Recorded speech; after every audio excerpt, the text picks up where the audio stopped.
네, 시청자 여러분 안녕하십니까? 뉴스나우 시작합니다. 헌법재판소가 윤석열 대통령 탄핵 사건을 두고 막바지 논의를 이어가고 있습니다. 이르면 이번 주 후반에 선고가 나올 가능성이 크다는 관측입니다. 취재기자 연결돼 있습니다. 이경국 기자. 네, 헌법재판소에 나와 있습니다. 네, 이번 주가 운명의 주가 될지 관심이 쏠리고 있는데요. 지금 평의 절차는 막바지에 돌입한 것으로 보인다고요? 네, 그렇습니다. 일단 재판관들은 지난 주말과 휴일 각자 자료를 검토한 것으로 전해졌습니다. 아직은 선고일 통지가 없었던 만큼 일단 오늘도 재판관들은 오후에 평의를 계속 이어갈 것으로 전망이 됩니다. 다만 평의가 막바지에 달했다는 분석이 있습니다. 이 때문에 재판관들이 오늘 오후 평의를 진행한 뒤에 곧 이어서 인용 또는 기각이나 각하 등 최종 의견을 밝히는 평결을 진행할 수 있다는 관측이 나옵니다. 평결에서 결론이 정해지면 헌재는 결정문 보완 등에 걸리는 시간을 고려해서 국회와 윤 대통령 양측의 선고 기일을 통지할 전망입니다. 그렇다면 선고 기일이 언제로 잡힐지도 관심인데요. 일단 내일 박성재 법무부 장관 탄핵 사건 변론 기일이 잡힌 점 등을 고려하면 이번 주에 선고가 내려질 경우 그간 변론이 진행됐던 목요일 또는 역대 대통령 탄핵 사건 선고가 내려졌던 금요일에 선고가 이루어질 가능성이 있습니다. 이번 주가 윤 대통령 운명을 가를 한 주가 될 수 있다는 전망에 무게가 실리는 가운데 대통령 측 대리인단은 윤 대통령이 헌재 선고 전에는 별도의 입장을 낼 계획이 없다고 설명했습니다. 네, 헌재가 역대 대통령 탄핵 사건 중에 가장 긴 시간 논의를 이어가고 있는 상황인데요. 어떤 이유 때문일까요? 네, 우선은 재판부가 사회적인 혼란을 줄이기 위해서 전원일치 결정을 시도할 수 있다는 전망 꾸준히 제기되고 있습니다. 또 윤 대통령 측이 탄핵 심판 과정에서 국회 측의 내란죄 소추 사유 철회 그리고 수사기관 조서 증거 능력 인정 등을 두고 문제를 제기해왔던 만큼 절차적인 논란을 없애기 위해서 평의가 길어지고 있다는 분석도 존재합니다. 여러 가능성 등을 고려해보면 윤 대통령 사건 선고가 이번 주를 넘길 가능성도 완전히 배제할 수는 없는 상황입니다. 한덕수 국무총리 탄핵 사건의 선고 시점도 변수입니다. 한 총리 사건이 먼저 선고된다면 윤 대통령 사건 선고는 미뤄질 가능성이 크기 때문인데요. 다만 두 사건에 대해서 헌재가 같은 날 선고를 내릴 가능성도 여전히 존재합니다. 네, 오늘도 헌재 부근에서는 탄핵 찬반 양측의 집회가 이어질 것으로 보이죠? 네, 그렇습니다. 먼저 탄핵 찬성 측이죠. 윤석열 즉각퇴진 사회 대개혁 비상행동은 오후에 광화문에서 기자회견을 연 뒤에 대규모 시국선언에 동참합니다.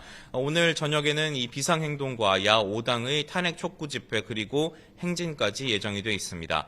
탄핵 반대 측에서는 윤 대통령 지지자들로 구성이 된 대통령 국민변호인단이 헌재 앞에서 릴레이 기자회견을 진행하고 있습니다. 자유통일당과 탄핵 반대 범국민연합 등도 헌재 부근에서 탄핵 반대 집회를 엽니다.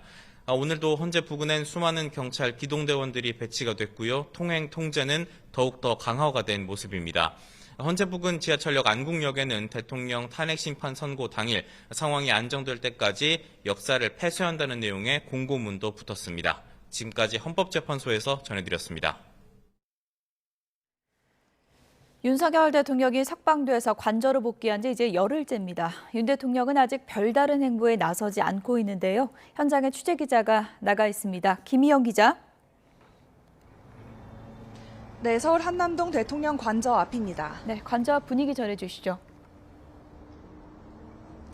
네, 날씨가 갑자기 추워진 가운데 지지자들의 모습은 거의 보이지 않는데요. 집회 공간에서는 대통령을 응원하는 노래와 방송이 번갈아 재생되고 있습니다. 지금은 차분한 분위기지만 대통령의 탄핵 심판 선고일을 앞두고 대규모 집회가 재개될 가능성은 여전히 남아 있습니다. 용산구청은 많은 인파가 몰릴 때 흔들린다는 민원이 제기됐던 인근 육교를 폐쇄한 뒤 석 달 정도 정밀 안전진단에 나섰는데요. 대신 인근에 임시 건널목을 마련했습니다. 관저 부근 서울시 공공자전거 따릉이 되어서도 지난주부터 이번 달 말까지 임시 폐쇄됐습니다. 구청은 또 인근 보도의 영업시설물에 대해서도 선고일 전후로 휴업을 권고했고 등하굣길 임시 순찰대를 운영 중인 관저 바로 옆 초등학교와 유치원도 선고 당일과 이튿날 임시 휴업을 결정했습니다. 경찰 역시 경비태세를 유지하고 있는데요. 관저 주변에 경찰 기동대 버스를 배치하고 정문 앞에도 이동식 바리케이드를 2겹으로 설치해 차량 출입을 통제하고 있습니다. 관저 방향 인도를 포함해 주변 곳곳에 경찰 기동대원이 지키고 서 있는 가운데 경호처 역시 삼엄한 경비태세를 갖췄을 것으로 보이는데요. 경찰은 선고 당일 대규모 경력을 추가 배치하는 방안도 검토하고 있습니다. 지금까지 서울 한남동 관저 앞에서 YTN 김희영입니다. 윤석열 대통령 탄핵 심판 선고가 임박했다는 관측이 나오는 가운데 헌법재판소 인근의 통제는 더 강화되고 있습니다. 오늘 오전 YTN 취재진이 헌재 인근을 돌아본 결과 경찰이 헌법재판소 인근 일부 구간에 대해서 추가로 통행을 제한하는 것으로 확인됐습니다. 경찰은 헌재 별관부터 정문 구간 등을 통제하며 앞서 신원 확인 뒤 이동을 허용했던 취재진의 접근도 막고 있는 상황입니다. 또 헌재 인근에 있는 일부 골목길에는 기동대를 배치해서 출입을 제한하고 있습니다. 선고가 다가오면서 헌재 주변의 몇몇 상점들은 평소보다 일찍 영업을 마치는 것으로 파악됐고 당분간 휴업을 한다는 안내문을 걸어놓고 영업을 중단한 곳도 있었습니다. 네, 윤석열 대통령 탄핵 찬반 집회가 연일 계속되면서 지난 1월 기동대 경찰 초과 근무 시간이 비상개업 선포 이전에 비해서 크게 늘어난 것으로 확인됐습니다. 민주당 양부남 의원실이 경찰청 등에서 받은 자료를 보면 지난 1월 서울경찰청 기동대 경찰 1인당 월평균 초과 근무 시간은 113.17시간으로 집계가 됐습니다. 비상계엄 선포 이전인 지난해 11월 평균 초과 근무 시간은 80시간 정도였는데 윤 대통령 탄핵 정국 이후 집회와 시위가 자주 발생하면서 33시간 정도가 늘어난 것입니다. 네, 오늘 오후 법원은 비상계엄에 가담한 김용현 전 국방부 장관 등 국군 수뇌부의 형사재판을 본격적으로 시작합니다. 당사자들이 법정에 직접 출석을 하는 만큼 어떤 주장이 나올지 관심이 쏠리고 있습니다. 취재기자 연결돼 있습니다. 권준수 기자. 네, 서울중앙지방법원입니다. 네, 오늘 오후 2시에 1차 공판이 열리는 거죠? 네, 준비 기일을 끝내고 이제 정식 재판 단계가 시작됩니다. 오늘 오후 2시부터 내란 중요임무 종사 혐의를 받는 김용현 전 국방부 장관과 노상원 전 정보사령관 그리고 김용군 전 헌병대장의 첫 공판이 열립니다. 검찰이 공소 사실을 밝히고 각 피고인 측도 의견을 낼 예정입니다. 이른바 햄버거 회동에 참여한 것으로 알려진 노상원 전 사령관 그리고 김용군 전 헌병대장은 김용현 전 장관과 함께 중앙선거관리위원회 점거 등의 혐의를 받는데요. 재판부는 지난 준비 기일에 김 전 장관과 쟁점이 같다고 보고 사건을 병합했습니다. 김 전 장관 측은 이미 한 차례 기각된 구속 취소를 다시 청구하기도 했는데 이에 대해서도 의견을 낼 것으로 보입니다. 또 이번 주 목요일에는 경찰 수뇌부에 대한 공판도 시작이 되죠.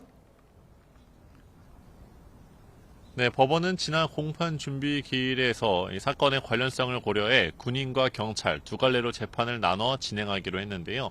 오는 목요일엔 조지호 경찰청장과 김봉식 전 서울경찰청장 등 경찰 고위 관계자의 1차 공판 기일이 진행됩니다.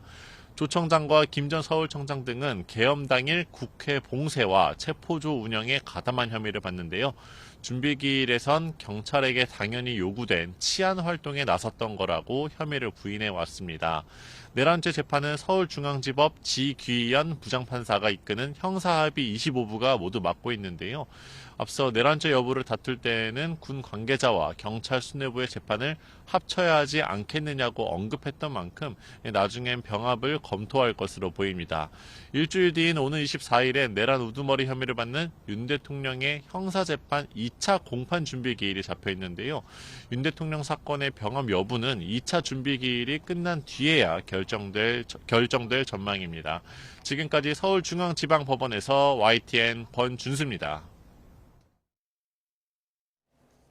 네, 정치권에서는 대통령 탄핵 정국과 맞물려 우리나라가 미국 정부의 민감 국가 목록에 포함된 것을 두고 책임 공방이 거세지고 있습니다.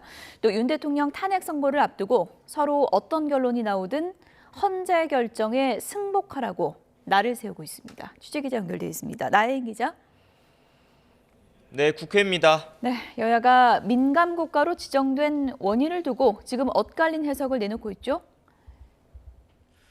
네, 민주당 이재명 대표는 아침 회의에서 민감국가 지정의 원인은 윤 대통령의 계엄 선포와 또 여권 일각에서 제기돼온 핵무장론 때문이라고 진단했습니다. 현실성 없는 허세 같은 핵무장 선동과 동맹국의 언질도 없이 계엄을 선포한 일련의 상황이 우리 국가 체제의 불신을 키웠다고 주장했습니다. 야당의 탄핵 때문에 민감국가로 지정됐다는 국민의힘 주장은 해괴한 소리라며 대국민 사기극 같은 핵무장론 때문에 국가가 큰 피해를 보게 됐으면 이제라도 정신 차리라고 쏘아붙였습니다.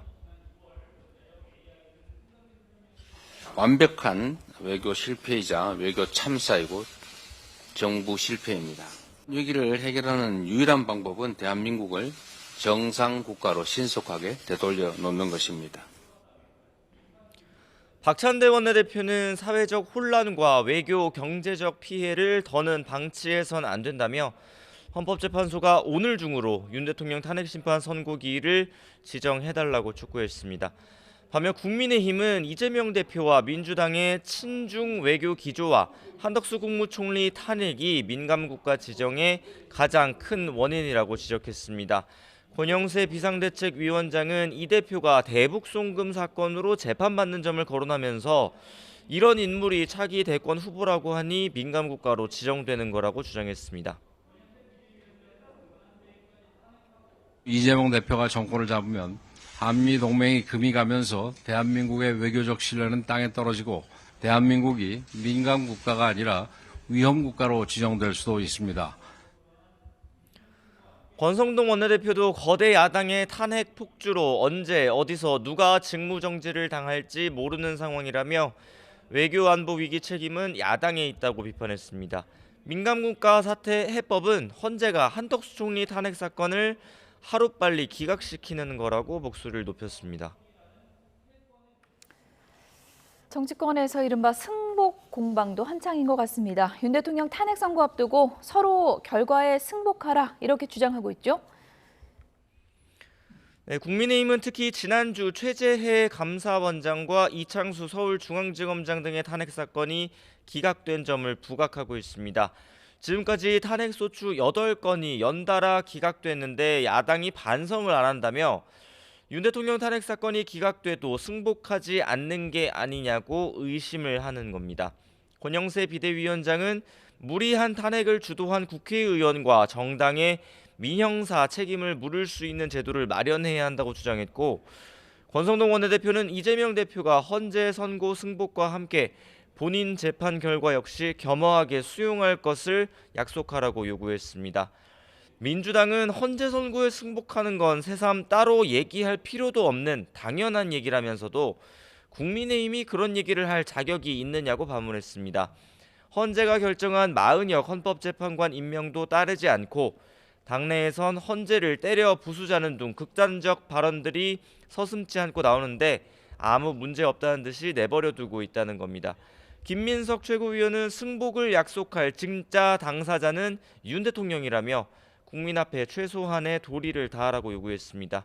민주당은 이번 주를 윤 대통령 탄핵 정국의 최대 분수령으로 보고 장외 여론전 수위를 최고조로 끌어올리는 분위기입니다. 지금까지 국회에서 전해드렸습니다. 미국이 지난 1월 우리나라를 민감국가로 지정한 것과 관련해서 비상계엄 선포나 여권 일각의 자체 핵무장론이 원인은 아닐 것이라는 분석이 나왔습니다. 정부 고위 관계자는 YTN과의 통화에서 미국이 이유를 설명하지 않아 추측할 수밖에 없는 상황이지만 계엄 사태나 핵무장 논의가 지정의 원인은 아닌 것 같다고 말했습니다.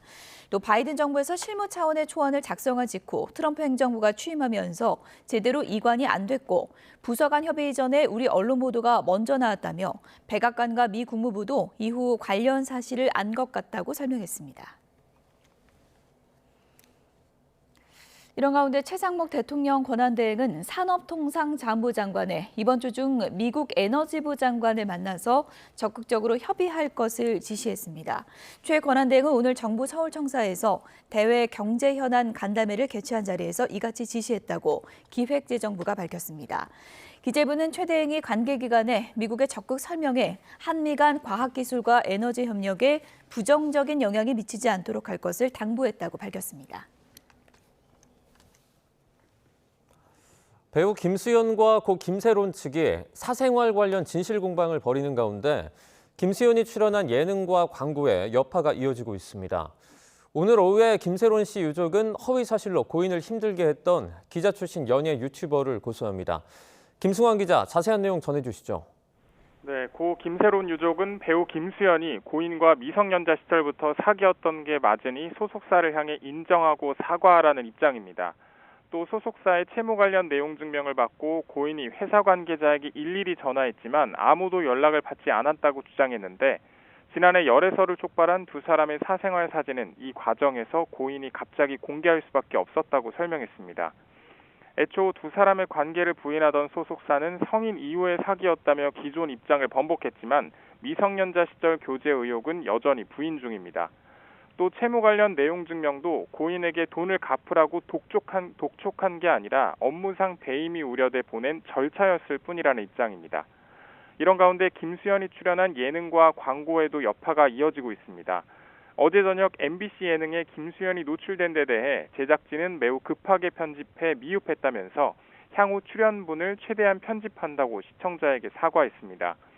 또 김수현이 모델인 뷰티 브랜드도 모델 계약을 이행하기 어려운 중대 사유로 판단해 계약 해지 절차를 진행 중이라고 밝히며 광고계에도 부정적인 기류가 이어지고 있습니다.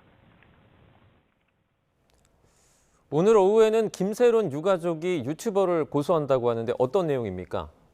네, 김세론 씨 유가족은 법률 대리인을 통해 오늘 오후 허위 사실에 의한 명예훼손 혐의로 기자 출신 유튜버를 서울경찰청에 고소합니다. 해당 유튜버는 지난 2022년부터 김세론 씨와 관련해 허위 사실이 포함된 콘텐츠를 여러 차례 제작했는데 유가족은 고인이 이 내용 때문에 매우 힘들어했다고 전했습니다. 유가족은 이 진실을 밝히기 위해 본의 아니게 김수현과 고 김세론의 사생활 사진을 공개한 거라는 입장입니다. 하지만 김수현 소속사에선 개인 사생활 사진이 무분별하게 공개될 이유가 없다며 중단해달라고 했고 유가족에게 개인적 만남을 요청했지만 진전은 없었습니다. 지금까지 문화산업부에서 YTN 김승환입니다. 홈플러스의 대주주인 사모펀드 운영사 MBK 파트너스 김병주 회장이 소상공인 결제대금 지급을 위해 개인 재산 일부를 내놓기로 했습니다. 다만 출연 규모는 정해지지 않았는데 채권단과의 협상에 물꼬를 틀 수 있을지 주목됩니다. 박기환 기자입니다. MBK 파트너스 김병주 회장이 홈플러스 사태와 관련해 사회적 책임을 다하겠다며 개인 재산을 내놓기로 했습니다. 지원 대상은 홈플러스에 물품을 대는 소상공인 결제 대금으로 한정했습니다. 이틀 전만 해도 사제 출연 요구에 명확한 답변을 내놓지 않다가 예상치 못한 시점에 입장문을 발표한 겁니다. 최대 주주가 자구 노력 없이 채무 탕감만 노리고 회생 절차를 신청했다는 비판이 거세지자 급한 불 끄기에 나선 것으로 보입니다. 사월분에도 지금 받아야 되는 사항인 건데 거기에 대한 어떤 특정한 약속이라든지 어떤 공지라든지 저희가 안내를 받은 사항은 아직까지 딱히 없는 것으로. 실제로 MBK는 입장문을 통해 기습적인 기업 회생 신청 이유를 거듭 설명했습니다. 대금을 갚으려면 사업을 계속해야 했고 그러려면 부도가 나기 전에 선제 조치로 기업 회생이 필요했다는 겁니다. 하지만 이 같은 해명과 사제 출연 결정만으로는 협력업체와 채권단의 불안감을 달래긴 어려워 보입니다. 구체적인 출연 규모와 시기를 분명하게 못 박지 않았기 때문입니다.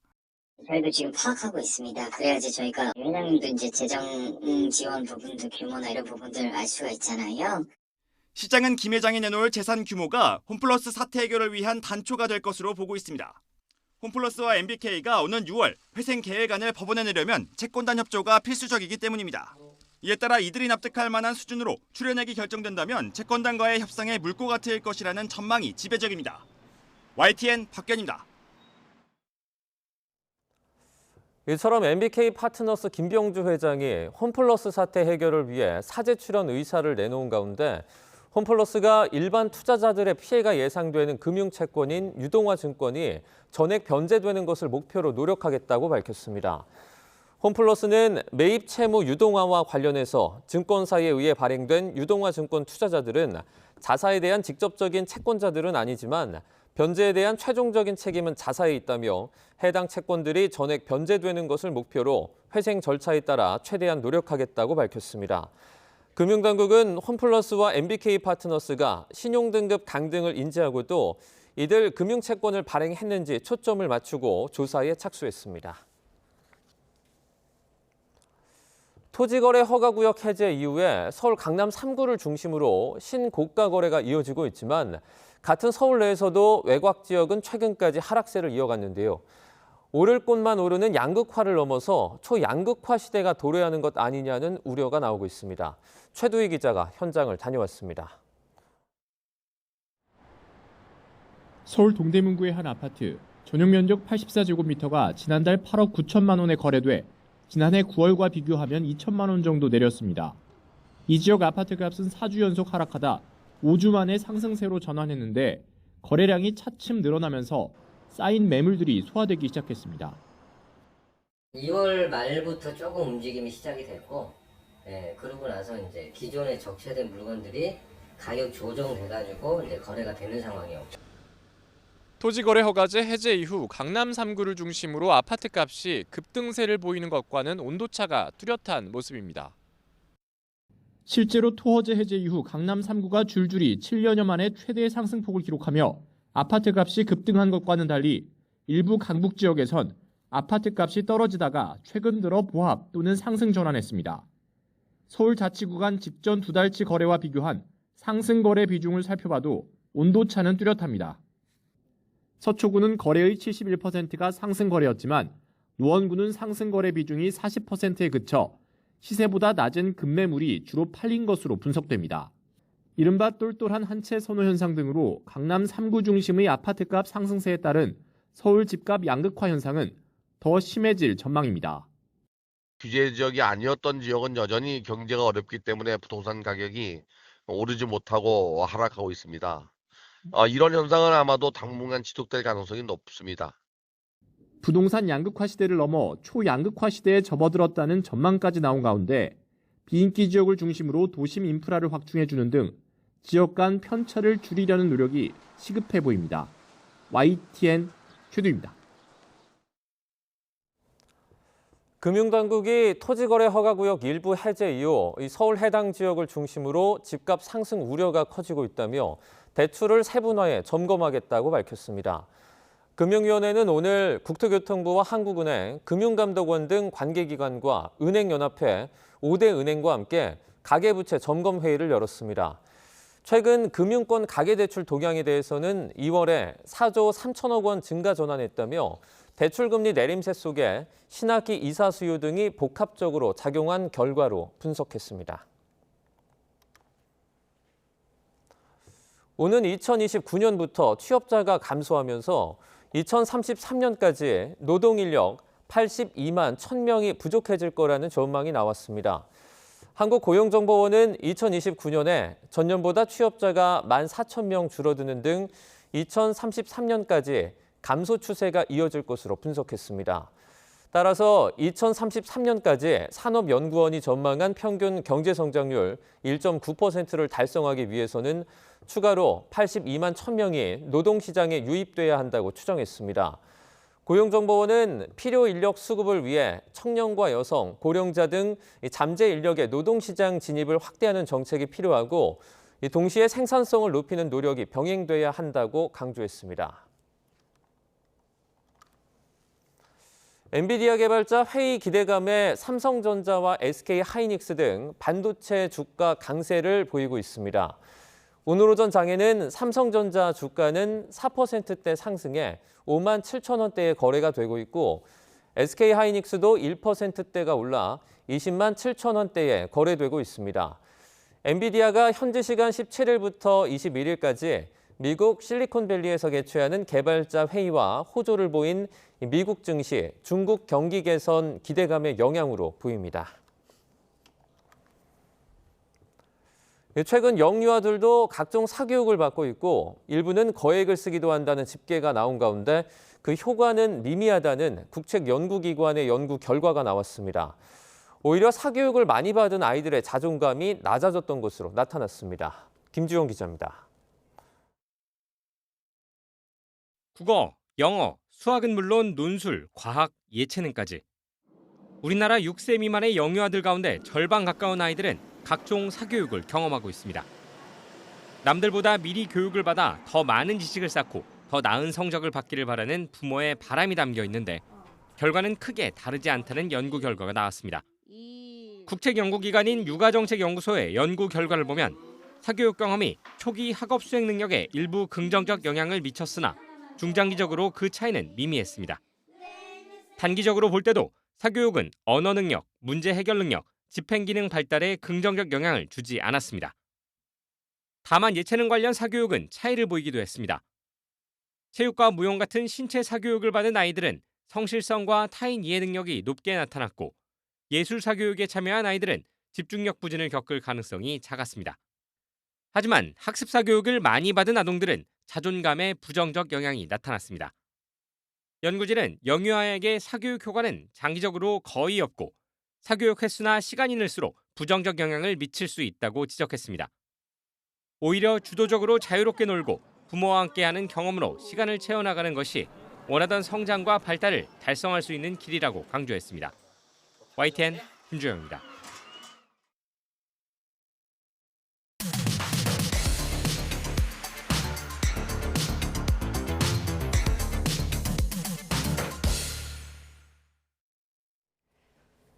각이 살아있는 정치평론 시사정각 시작하겠습니다. 오늘은 윤희석 전 국민의힘 대변인 그리고 서용주 전 더불어민주당 상근부 대변인 두 분 모셨습니다. 어서 오세요. 네, 예. 안녕하세요.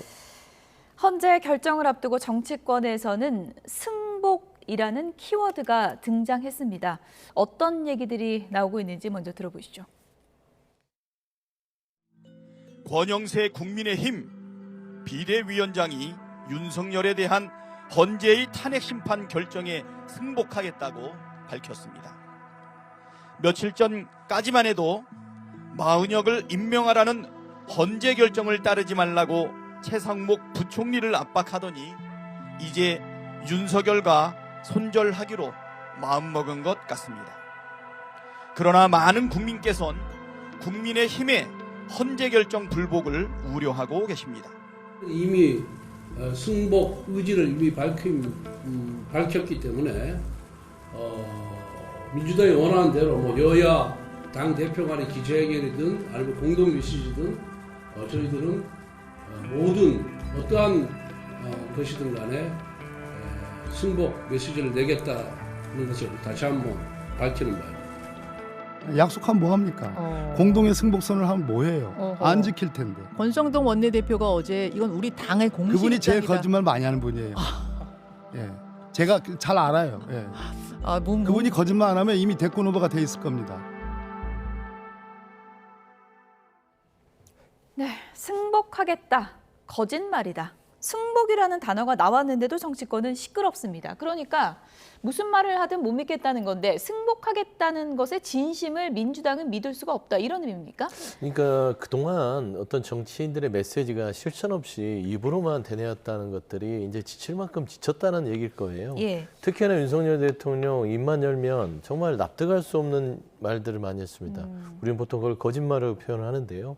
국민들만 생각했다고 했는데 국민들만 생각하지 않았고 그다음에 질서 있는 퇴진을 하겠다고 12월 3일 이후에 여러 가지 본인들의 같은 정치 영역에 있는 사람들이 얘기했음에도 불구하고 불과 일주일도 지나지 않아서 본인은 끝까지 싸우겠다라고 얘기하신 분이에요.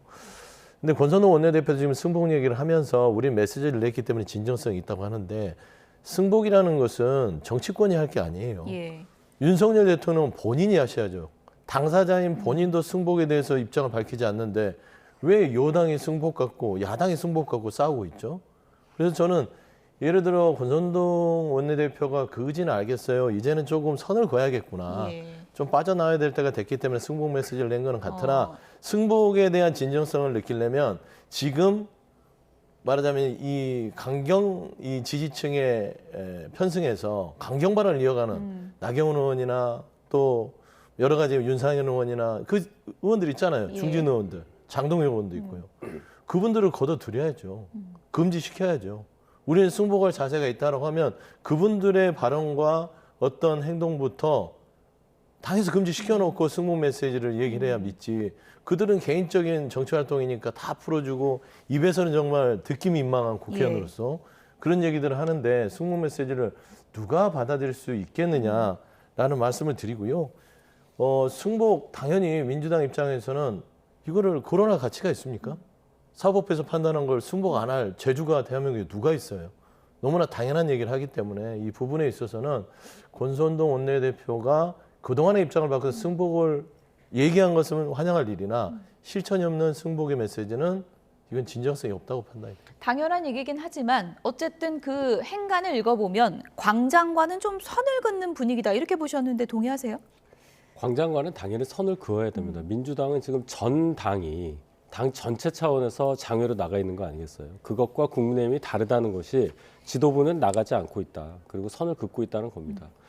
공당의 입장에서 장외로 나간다는 것을 지도부 차원까지 용인한다는 것은 그 선을 넘은 것이기 때문에 제도권 정치인이 그렇게 해서는 안 될 행동이라고 저는 생각하고 그런 차원에서 저희 당 지도부는 선을 긋고 있다 이 말씀 드리고 승복 관련해서 저희 당 그러니까 지금 서영주 소장님 말씀은 이 탄핵 인용을 아예 그냥 전제를 하고 말씀하시는 걸로 들려요. 근데 결과는 아무도 모르는 겁니다.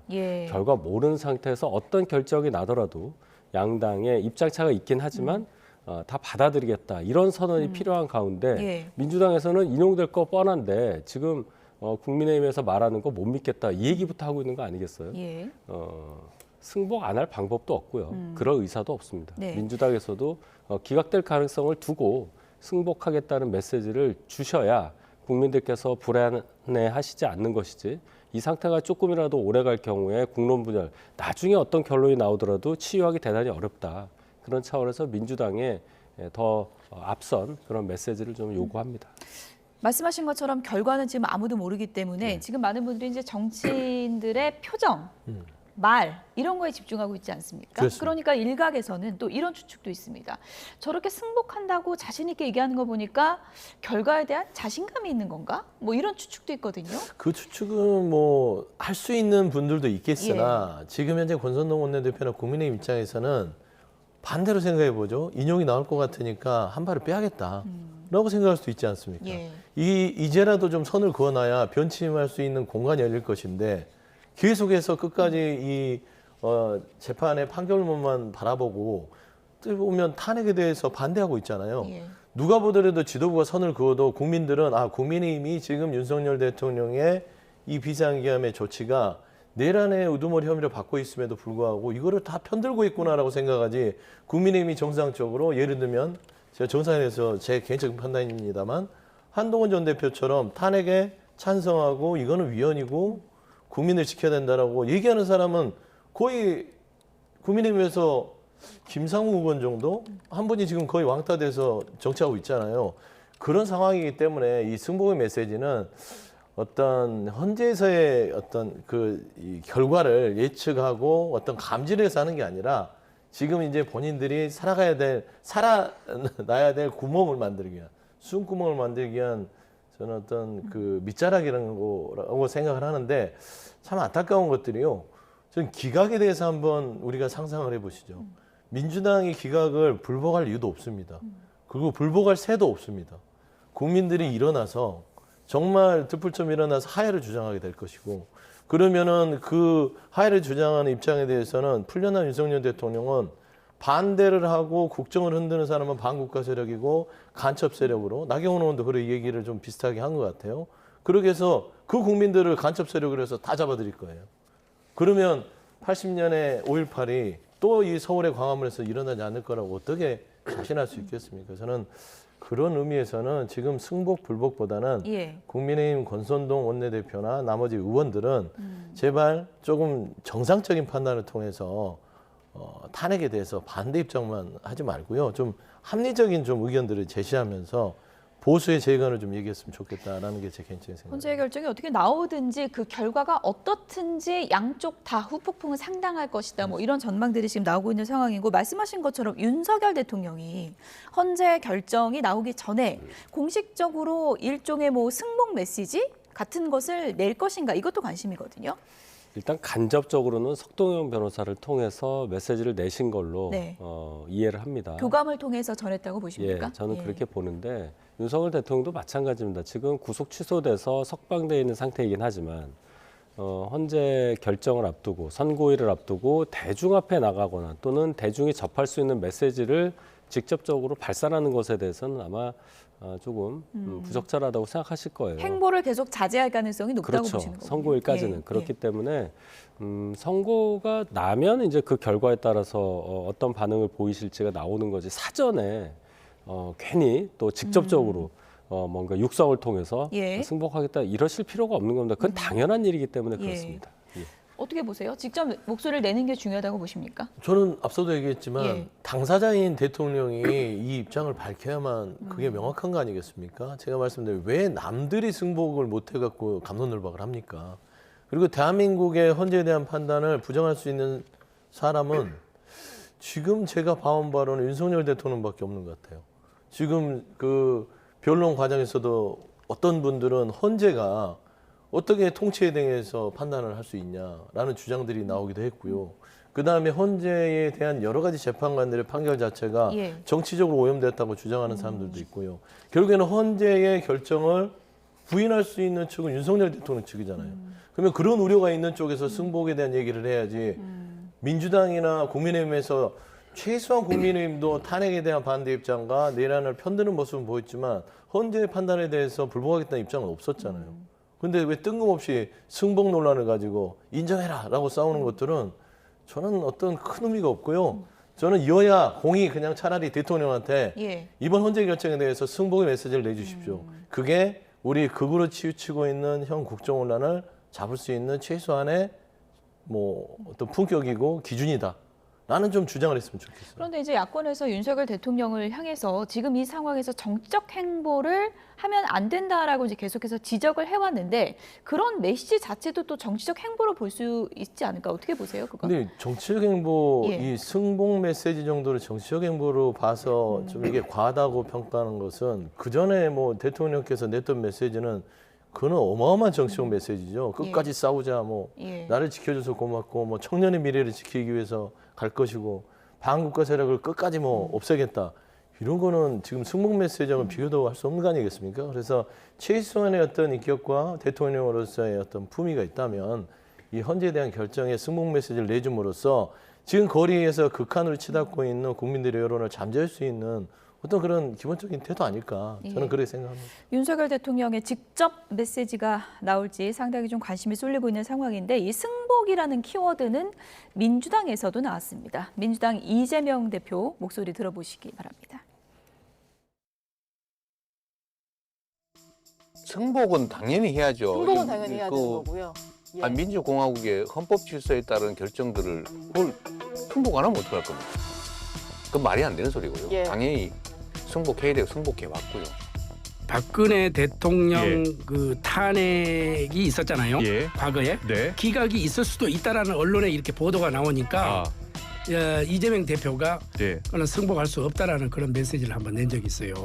그 상황을 보면은 우리가 여야가 공동으로 어떤 결과가 나와도 승복을 하자 하는 공동 기자회견이나 어떤 입장문을 발표를 해서 우리 국민들에게 안심을 시키자. 양쪽의 진영 논리로 이게 국민들이 분열이 되면 안 된다. 네, 여야 지도부가 따로따로 승복 얘기하고 서로 진심이 아니다. 못 믿을 바에는 같이 해라 이 얘기거든요. 가능성 있다고 보세요? 같이 할 수도 있는 겁니다. 근데 지금 여야 상황으로 봐서는 같이 한 자리에 모여서 똑같이 어떤 결과가 나오든 간에 승복하겠다 이런 메시지가 나오는 걸 기대하기는 좀 어려워 보이고요. 이재명 대표도 저렇게 명시적으로 말씀하셨기 때문에 저는 개인적으로 이재명 대표의 말씀을 믿습니다. 근데 자꾸 옆에서 국민의힘 발언은 못 믿겠다.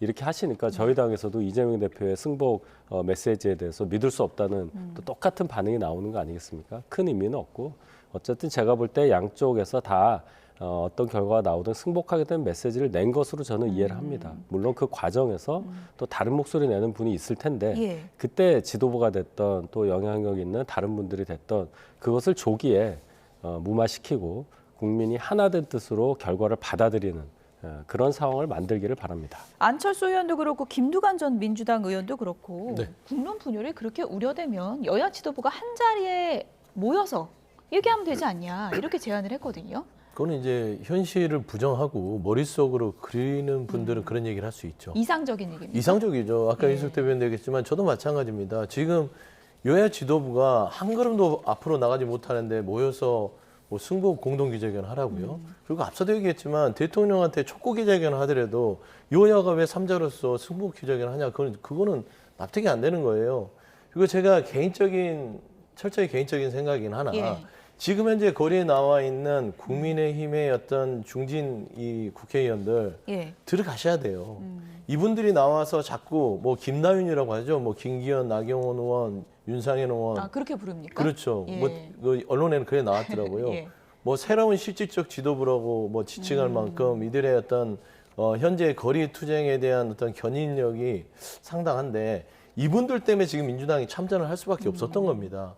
이들이 계속 혼재름 들고 어떤 이쪽 오른쪽에 있는 강성 지지층의 어떤 그 반발심을 계속 추동시키니까 아 이대로 두면 안 되겠다 하면서 민주당이 들어와서 또 여기 현장에서 대치가 되는 겁니다. 그래서 저는 권선홍 원내대표가 승복을 꺼낸 마당에 지도부의 권한으로서 다 들어와라 금지한다라고 하고 민주당도 지금 단식과 삭발 등 여러 가지 정치적인 어떤 의견들을 정치인들이 나가서 또 계속 도보행진하면서 투쟁을 하지 않습니까? 저도 민주당도 원내로 들어와서 온전하게 거리에 대한 의견들은 양쪽의 국민들이 주장하는 선에서 둬야 된다고 봅니다. 2017년도에도 박근혜 전 대통령 탄핵 때도 민주당이 들어가지 않았어요.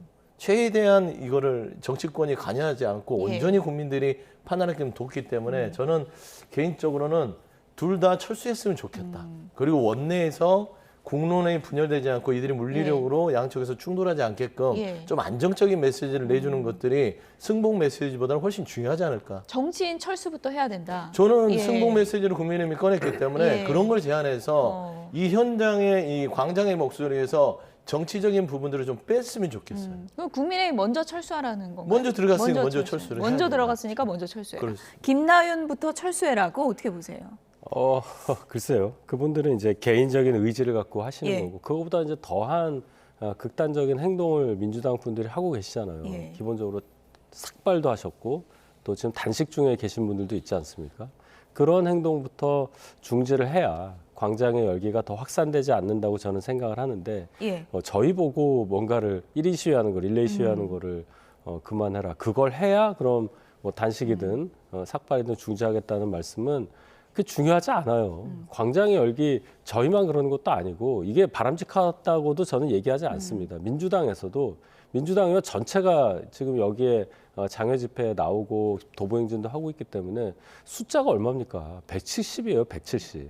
저희하고는 비교도 안 되는 의석수를 갖고 있는 분들이 단식에 삭발에 도보행진 하고 있으니까 이것이 더 국민들로부터는 불안감을 느끼게 하는 그런 부분이라고 저는 지적하고 싶습니다. 뭐 두 분 다 뭐 서로 먼저 철수를 해야 된다 이렇게 이제 주장을 하고 계신데 정치권에서는 승복의 키워드가 나오고 있지만 광장의 열기는 여전히 뜨겁습니다. 광장의 목소리도 좀 들어보겠습니다.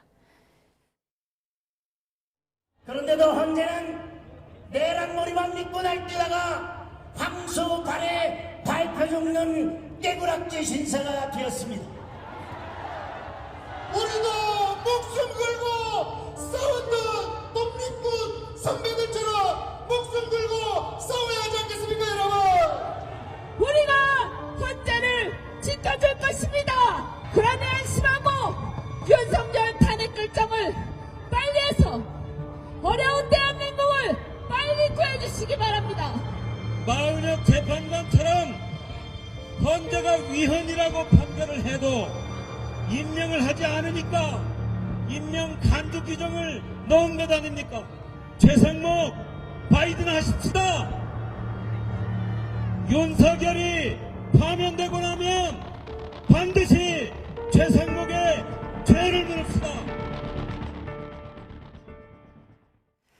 네, 뭐 장동혁 의원 목소리도 들어보셨는데 이건 윤희석 전 대변인께 좀 여쭤볼게요. 그러니까 지금 국민의힘 전략은 지도부는 직접 나가진 않고 일부 의원들이 이제 개인의 소신에 따라 나가는 건데 이게 장기적으로 어떻게 될까요? 지도부가 선긋기 하겠습니까? 아니면은 뭐 어떻게 할 것으로 보십니까? 일단 지도부는 장외 집회 또는 그 발언에 대해서 어떤 것도 긍정하고 있지 않기 때문에 당내에서 어떤 얘기가 나온다 하더라도 개인적인 행동으로 말을 할 수는 있습니다. 이게 뭐 투트랙 전략 그런 건 아닙니까? 전 전략이라고까지는 보지 않고요. 저희 당 지도부에서 그래도 책임 있는 여당으로서의 임무를 다하기 위해서 지도부에서 선을 긋고 있는 거라고 생각합니다. 그런데 이 발언의 수위가 좀 높아서 저희 내부에서도 많이 걱정하는 목소리가 있고요. 이렇게 되면은 승복을 주제로 저희가 메시지를 내고 있는데 그 메시지의 진심이 좀 가려져서 전달되는 부분이 분명히 있다는 지적을 피할 수가 없겠죠. 민주당도 마찬가지입니다. 제가 보니까 여러 얘기를 민주당 의원들이 하시는데 이현주 의원 같은 경우는 모든 당을 돌고 돌았고 얼마 전까지 저희 당 의원이었어요. 근데 지금 나와서 탄핵 찬성을 외치시는 모습이 어떤 식으로 진정성 있게 다가서는가 국민들께서 다 판단하시라고 봅니다. 지금 민주당에서는 또 단식 투쟁 이어가는 분들이 많잖아요. 이게 뭐 의총에서는 일부 기사를 보니까 뭐 YTN 취재 내용은 아닙니다만은 전원 단식으로 가자 뭐 이런 얘기까지 있었다 그러던데요. 뭐 그런 얘기들도 나올 만큼 지금 현재 대한민국의 혼란 상황이 극에 달했다.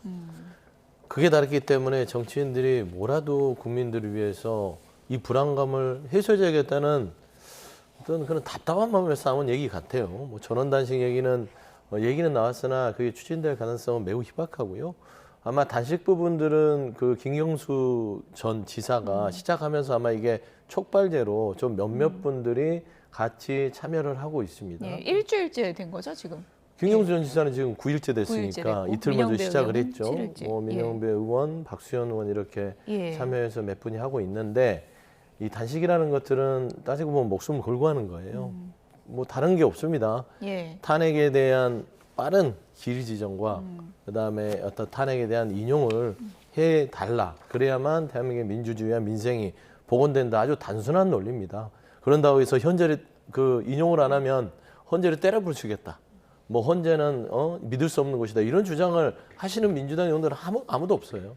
그러니까 국민의힘의 의원들을 가면 그냥 헌법재판소를 어떻게 쓰든지 겁박하고 협박해서 기각과 각하를 받아내려고 하는 언어기 때문에 저는 민주당이 지금 현재에 있어서의 이 광장에서의 투쟁 방식과 국내의 광장의 투쟁 방식은 아예 헌정 질서의 어떤 기준으로 봤을 때는 격이 다르다라고 얘기할 수 있습니다. 네, 민주당 의원 민영배 의원을 포함해서 지금 요구가 좀 구체화되고 있는 것 같습니다. 민영배 의원도 시점을 좀 못 박아서 내일 모레 헌재 선고가 나오지 않는다면 국민 배신이다.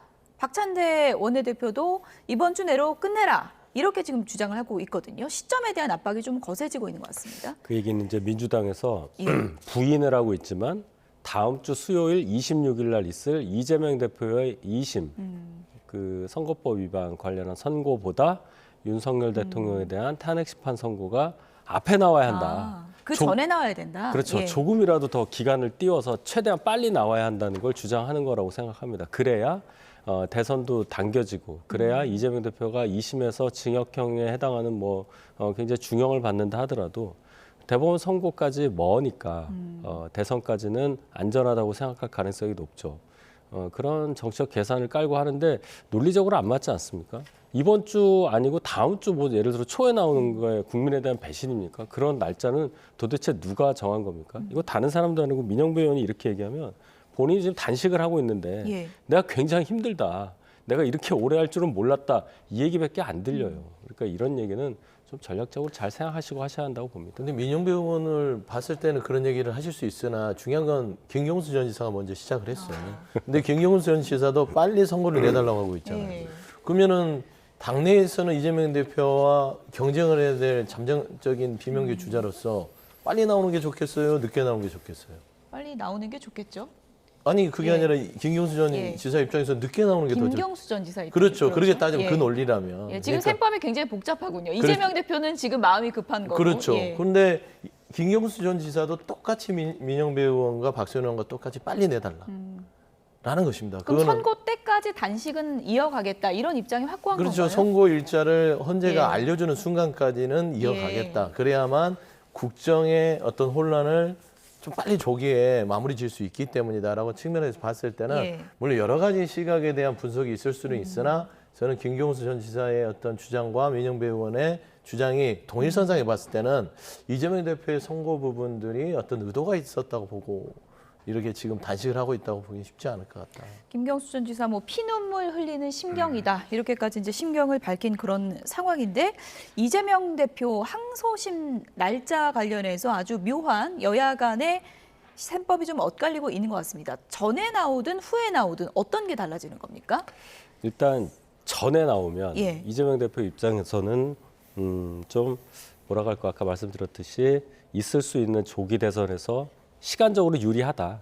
본인의 2심 중형을 예상하고 있는데 그 2심 중형이라는 것을 달고 간다 하더라도 대선이 좀 앞에 있으니까 거기에 대한 공세가 좀 잦아들 거라고 예상을 한다고 저는 생각을 하고 만약에 이재명 대표가 2심에서도 1심과 유사한 중형을 받았는데 그때까지도 윤 대통령 선고가 안 된 상태라면은 보수 지지층이 그 여론몰이를 엄청나게 할 거예요. 그 헌재에 대해서 또 압박도 많이 간다고 민주당에서는 생각을 할 겁니다. 그러니까 그런 상황을 다 막기 위해서라도 빨리 이재명 대표 2심 선고와 관계없이 윤석열 대통령에 대한 탄핵 심판 선고가 나야 한다고 주장하는 것이 아닌가 이렇게 생각합니다. 언제 나올 것인가 이 부분이 지금 초미의 관심사인데요.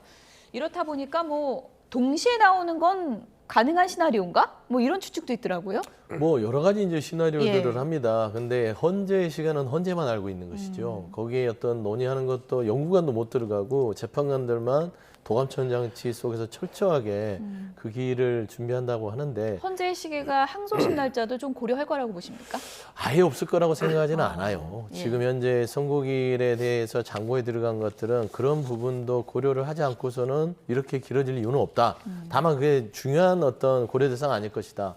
제가 들어오기 전에도 조금 여러 가지 여건을 말하는 법률가들의 취재를 좀 종합해 보면 오늘까지가 이제 이 헌재의 변론 일정이 안 받은 날입니다. 17일. 평의가 오늘 마무리가 되는 날이라고 하더라고요. 평의가 마무리되면 평결에 들어갑니다. 이제 평결에 들어간다는 것은 이제 논의는 다 끝내고 서로 간에 이제 기각이냐 인용이냐 각하냐에 대한 평결 말하자면 이제 거의 이제 투표라고 할 수 있겠죠. 서로 간에 손 들고 나는 이거다 해서 답안지에 윤곽이 나오는 건가요? 그렇죠. 그때? 그러면은 뭐 8대0, 6대2, 7대1 이런 윤곽이 오늘 오후에 나온다고 하더라고요. 그렇게 되면 그 어떤 답안지를 가지고 선고 일정에 대한 부분들을 이번 주에 정하게 될 것이다라고 봤을 때는 날짜는 특정할 수 없으나 오래 가지는 않을 것 같다. 그럼 개인적으로 보실 때는 이재명 대표 항소심보다 먼저 나올 가능성이 크다고 개인적으로 거의 보시는 건가요? 뭐 우리가 이제 여론조사에서 보면 오차 범위라는 게 있지 않습니까? 앞뒤로 플러스 마이너스 3.5 하는데 아마 그 근간에 나올 가능성이 큽니다. 하지만 뒤로는 아니고 앞으로 좀 한 4, 5일 앞에 나올 가능성이 있지 않을까 봅니다. 네, 대통령 헌재 결정과 관련해서 여러 가지 이제 변수가 지금 있을 것으로 추측이 되고 있는 상황인데요. 한덕수 총리 탄핵 심판도 변수가 될 수 있다. 이런 얘기들이 정치권에서 많이 나오고 있습니다. 어떤 얘기인지 들어보시죠.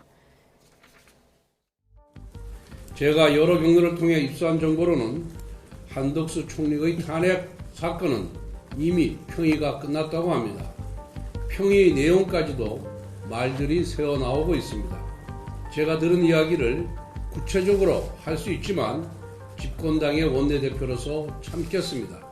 늦어지고 있는 이유의 결정적인 사유는 한덕수 총리다. 결정적인 사유라까지는 말씀 안 결정까지는 드렸지만 아니에요. 한덕수 국무총리는 위헌인 행위는 틀림없다. 왜? 최상목 대행이 2명은 임명하고 1명 마은혁 재판관 임명 안 한 거. 그리고 한덕수 국무총리의 복귀 여부는 아까 말씀드렸듯이 윤석열 파면의 여러 가지 이유 중에 하나인 소위 헌법 질서, 헌법 수호적인 것, 이 선사안과 관련해서 파면으로 결정이 나면 한덕수 국무총리의 파면 여부가 심각한 쟁점으로 부각이 되는 거죠. 현재 남은 여러 숙제 중에 하나가 바로 한덕수 총리 탄핵 심판 결론을 내는 겁니다. 이게 윤석열 대통령 탄핵 심판 전에 나올 것인지 같이 나올 것인지 여러 가지 전망이 있거든요. 저는 같이 나온다고 생각합니다. 한 날 1시에 같이 나온다. 만약에 한덕수 총리에 대한 탄핵 심판 결과를 먼저 알게 되면 어떻게 나오든 간에 해석을 할 거예요. 한덕수 총리에 대해서 탄핵이 기각이 돼서 복귀를 한다면 마치 윤 대통령은 탄핵을 할 것 같다. 그래서 권한대행으로서 한덕수 총리를 복귀를 시키고 그 상태를 헌재가 생각하는 거 아니냐는 윤 예상이 대통령 가능하고요. 심판 결과를 예측할 수 있다는 거죠. 반대의 경우는 또 반대로 해석할 수가 있는 거죠. 그러니까 그런 혼란을 막기 위해서라도 같은 날에 두 분에 대한 선고가 있지 않을까 이렇게 생각합니다. 네, 어떻게 보세요? 같은 날 저도 그런 가능성이 아예 없지는 않을 것 같고요. 그 가능성이 좀 높다고는 봐요. 그게 이제 그 헌납 8과 9인데 대통령이 좀 빠르거든요. 그러니까 헌법재판소에 들어간 날짜가요. 그렇게 따지면 한덕수 권한대행 부분들이 뒤로 가야 되는데 이미 정영식 주심 재판관이 처음에 헌재 시작하면서 선입선출을 하지 않는다. 시급한 중요성을 가지고 헌재가 판단한다. 이 선고일 자체는 그랬기 때문에 저는 한덕수 권한대행과 윤석열 대통령을 같은 날에 하면서도 앞서 대통령에 대해서 먼저 판단하고 후에 한덕수 총리에 대해서 판단하는 그런 순서로 그날 하루에 모든 어떤 것들을 처리해야만 현재 있어서의 국정안정과 헌법 소유에 대한 전반적인 어떤 좀 흐름들을 좀 자연스럽게 판단해 줄 수 있지 않을까. 헌재가 원래 그런 판단을 하는 곳이기 때문에 저는 같은 날 할 가능성이 크다. 저도 그렇게 같이 보고 있습니다. 한덕수 총리의 심판 내용에 어떤 부분에 그 쟁점이 있길래 윤 대통령 심판의 결과도 예측할 수 있다 이렇게 보는 걸까요? 어떤 부분이 가장 중요한 부분인가요? 일단 마은혁 재판관을 마은혁 재판관을 비롯해서 세 분의 헌법재판관을 전혀 임명하지 않은 부분. 그다음에 이제 여러 개가 섞여 있잖아요. 국무회의 관련해서 계엄 당시에 국무회의에서 적극적으로 반대하지 않아서 계엄에 동조했다. 뭐 이런 얘기들이 있는데 국무총리로서의 행위와 권한대행으로서 대통령 권한대행으로서의 행위가 섞여 있기 때문에 그 탄핵 정족수에 대해서도 많은 문제가 있었죠. 그러니까 헌재에서 지금 평의를 끝냈다고 하는 얘기가 나온 것은 당연히 이제 판단이 끝났다고 보는 건데 만약에 한덕수 총리에 대해서 기각 결정이 났다면 여권 입장에서는 이렇게 생각할 수도 있어요. 그 국무회의 관련해서 큰 문제가 없었다. 그러니까 절차적으로 흠결은 있지만 그것을 파면에 처할 정도의 중대성은 없다고 판단했다고 이해를 할 수가 있는 것이고 그렇게 되면은 헌재가 좀 더 이 절차적인 문제 굉장히 엄격하게 보지 않을까? 그래서 윤 대통령의 탄핵도 어떤 식으로든 기각이 나지 않을까 하는 생각을 가질 수도 있겠죠. 반대의 경우는 또 반대 해석을 또 할 겁니다. 그래서 한덕수 총리의 이 선고 결과가 먼저 나온다면 국민의힘에서는 지금 계속 먼저 나와야 된다 이렇게 주장하고 있는 거잖아요. 그렇죠. 왜 그런 건가요? 지금 말씀드린 대로 그 결과에 따라서 뭔가 분위기, 한덕수 총리가 기각될 가능성을 아마 한덕수 총리에 대한 탄핵 심판에 대해서 기각될 가능성을 많이 보시는 것 같아요. 그러면 아까 말씀드린 대로 한덕수 총리 복귀하니까 헌재에서 여러 위헌 사항을 체크를 했는데 그렇게 중하지 않다는 의미다. 윤 대통령 경우도 마찬가지다 하는 여론몰이를 할 수 있다는 거죠. 시점과 결과를 놓고 지금 뭐 소문만 무성한 그런 상황인데 민주당에서는 원래 마은혁 재판관 임명부터 좀 해라 이렇게 줄곧 주장을 했었잖아요. 그렇습니다. 그런데 오늘 나온 내용을 보면 이번 주 안에 또 끝내야 된다. 이게 좀 상충되는 느낌도 좀 있고요. 어떻게 보세요? 그러니까 마은혁 재판관의 임명은 권한쟁의에 있어서의 판단을 헌재가 해줬는데 그걸 최상목 권한대행이 하지 않고 있기 때문에 그건 하라는 것이고 지금 한덕수 총리에 대한 탄핵에 대해서는 일단은 뭐 그렇게 크게 이 기일에 대해서 신경 쓰지 않고 있습니다. 다만 국민의힘이 이 일을 신경 쓰는 거는 또 한덕수 총리가 기각이 되면 봐라 한덕수 총리도 기각됐지 않냐 대통령도 기각해라 그냥 이런 아주 1차원적인 논리를 좀 되려고 하는 것이고 감사원장과 서울지방경찰청장 아니 서울중앙지검장에 대한 탄핵 기각이 나오니까 똑같은 논리를 하잖아요. 봐 이들이 기각이니까 대통령도 기각이 돼야 된다. 민주당의 탄핵은 잘못됐다. 한덕수 전 총리에 대한 기각되니까 민주당의 탄핵은 잘못됐다. 그럼으로써 따라서 윤석열 대통령의 탄핵도 민주당이 주도했기 때문에 잘못됐으니까 기각해라. 이 논리입니다. 이 논리를 하기 위해서 앞에 하자는 거를 저는 주장한 거 외에는 특별히 한덕수 총리에 대해서 크게 뭐 지금 국민의힘에서 고민하는 건 없을 것이라고 보고요. 다만 제가 봐서는 그 위법성에 있어서는 이미 판가름이 났다. 마은혁 재판관을 최상무 권한대행이 임명하지 않은 것은 국회의 추천권을 침해했다라고 권한쟁의 심판을 통해서 헌재가 판단했기 때문에 국회에 3명 추천한 부분들을 여야 합의를 이유로 해서 한덕수 당시 총리가 그 부분을 하지 않는 것은 위법성은 인정이 되나 아마 어떤 파면에 이를 만큼 중대성은 없을 것 같다라는 쪽으로 하면서 이번에 어떤 전체적인 윤석열 대통령 탄핵 심판까지의 결정을 하지 않을까 그렇게 보입니다. 어쨌든 뭐 이번 주 내에 운명의 날이 있을지 관심이 쏠리고 있는 상황인데 경우에 따라서는 다음 주 월요일에 저희가 또 똑같은 얘기를 하고 있을지도 모르는 그런 상황인데요.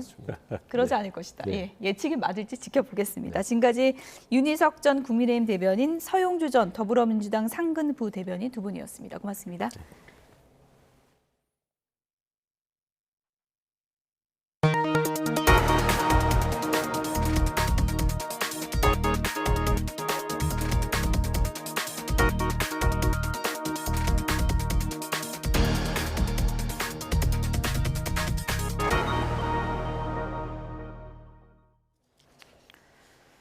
요즘에 날씨가 참 변덕스럽죠.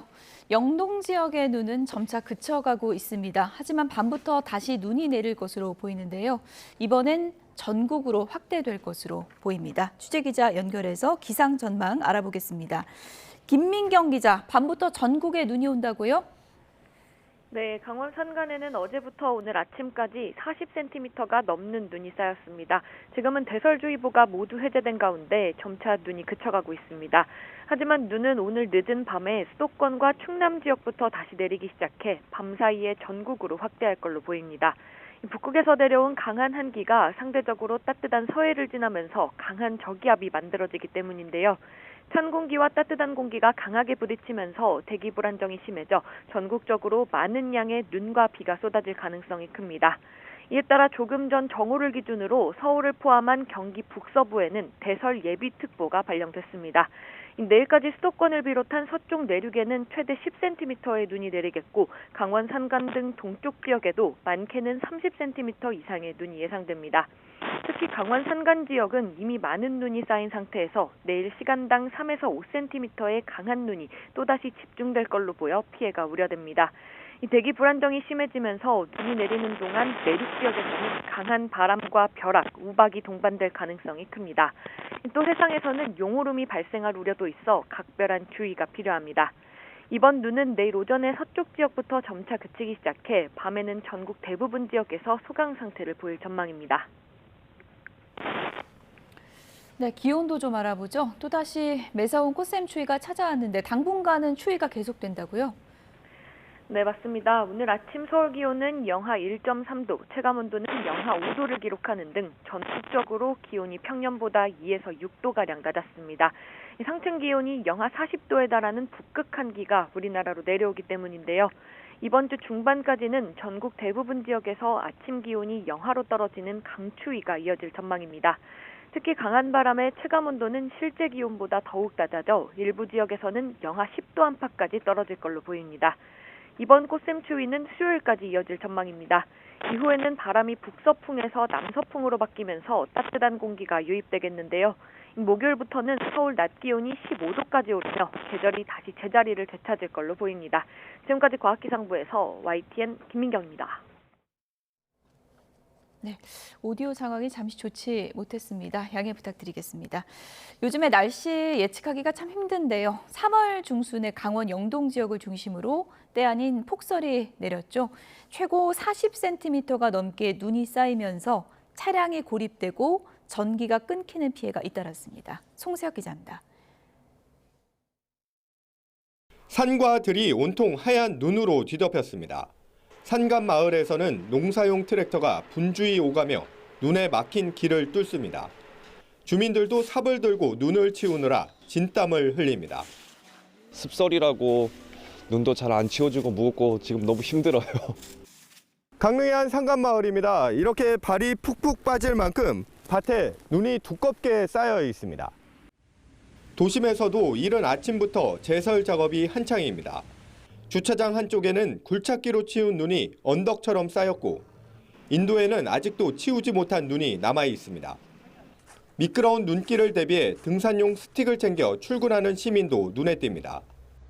등산할 때 쓰는 건데 미끄럼 방지용으로 들고 나왔어요. 눈 쌓인 펜션 앞 도로에서는 차량 한 대가 꼼짝없이 발이 묶였습니다. 운전자가 직접 눈을 치워보지만 언제 빠져나갈 수 있을지 막막합니다.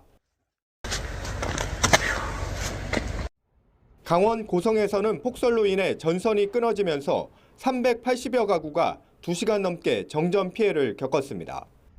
속초와 강릉에서는 차량 여러 대가 눈길에 고립되거나 미끄러져 사고가 났습니다. 기상청은 이번 눈이 일반 눈보다 2~3배 무거운 습설인 만큼 비닐하우스와 축사 등 시설물 피해 예방에 주의해달라고 당부했습니다. YTN 송세혁입니다. 헌법재판소는 윤석열 대통령 탄핵 심판의 변론을 종결하고 3주째 고심을 이어가고 있습니다. 예상보다 선고가 늦어지고 있는 건데 재판관 2명이 퇴임하는 다음 달 18일이 마지노선으로 꼽힙니다. 김다연 기자입니다. 윤석열 대통령 탄핵 심판 변론이 종결되고 2주 안에는 결론이 나올 거란 대체적인 전망이 빗나갔습니다. 예상보다 수기가 길어지는 가운데 가장 이르게 예측해도 이번 주 중후반에 선고가 이뤄질 거란 분석이 나옵니다.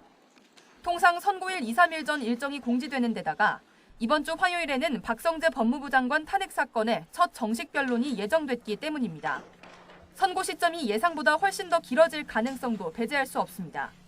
재판관들은 아직 쟁점을 논의하는 단계로 알려졌는데 의견을 모으고 선고 일정까지 정하려면 시간이 더 걸릴 수 있습니다. 마지노선이 언제까지인지도 관심인데 문영배 헌재소장 권한대행과 이미선 재판관이 퇴임하는 다음 달 18일이 거론됩니다. 지금의 8인 체제에서 2명이 퇴임하면 다시 6인 체제가 돼 선고까지 할 경우 정당성 논란이 불거질 수 있기 때문입니다. 현재 접수된 탄핵 사건 중 변론이 종결돼 선고만을 앞둔 건 윤석열 대통령과 한덕수 국무총리 사건뿐입니다. 결국 문형배, 이미선 재판관이 두 사건을 선고한 뒤 퇴임할 가능성이 큰데 윤 대통령 사건 결과에 대한 예단을 피하기 위해 한 총리 사건과 동시에 선고할 거란 관측도 제기됩니다. YTN 김다현입니다. 12.3 비상계엄 이후 내란 혐의로 기소된 군경 지휘부의 형사재판이 오늘부터 본격적으로 시작됩니다. 서울중앙지법 형사 25부는 오늘 오후 2시에 내란 중요 임무 종사 혐의로 재판에 넘겨진 김용현 전 국방부 장관과 노상원 전 정보사령관, 김용군 전 대령의 첫 공판 기일을 진행합니다. 재판부는 앞서 공판 준비 기일에서 세 사람의 재판을 병합해 진행하기로 결정했습니다. 오는 20일에는 같은 혐의로 구속 기소된 조지호 경찰청장과 김봉식 전 서울경찰청장의 첫 공판이 열립니다. 국회 봉쇄와 이른바 체포조 운영에 가담한 혐의로 재판에 넘겨진 윤승영 경찰청 국가수사본부 수사기획조정관과 목현태 전 국회 경비대장 재판도 동시에 진행됩니다. 이재명 민주당 대표가 대장동 의혹과 관련한 민간업자들 재판에 증인으로 출석하지 않겠다는 의사를 밝혔습니다.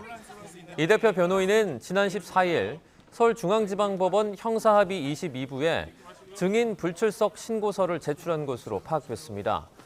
해당 재판은 화천대유 자산관리의 대주주 김만배 씨와 유동규 전 성남도시개발공사 기획본부장, 남욱 변호사 등 대장동 민간업자의 배임 의혹을 심리하고 있습니다. 앞서 재판부는 지난달 18일 검찰의 요청에 따라서 이 대표를 오는 21일 증인으로 불러 신문을 진행하겠다고 밝힌 바 있습니다. 대장동 민간업자들은 대장동 개발 사업과 관련해서 성남도시개발공사에 4,895억 원의 손해를 끼친 혐의 등으로 재판에 넘겨졌습니다. 집회 현장 곳곳에는 대화경찰이라는 경찰관들이 활동하고 있습니다. 집회 시작 전에 질서 유지를 위한 협의는 물론 참가자들 사이에 갈등을 중재하는 역할도 하는데요. 대화 경찰의 하루를 윤태인 기자가 살펴봤습니다. 윤석열 대통령 탄핵 심판 선고를 앞두고 인산인해를 이룬 헌법재판소 앞.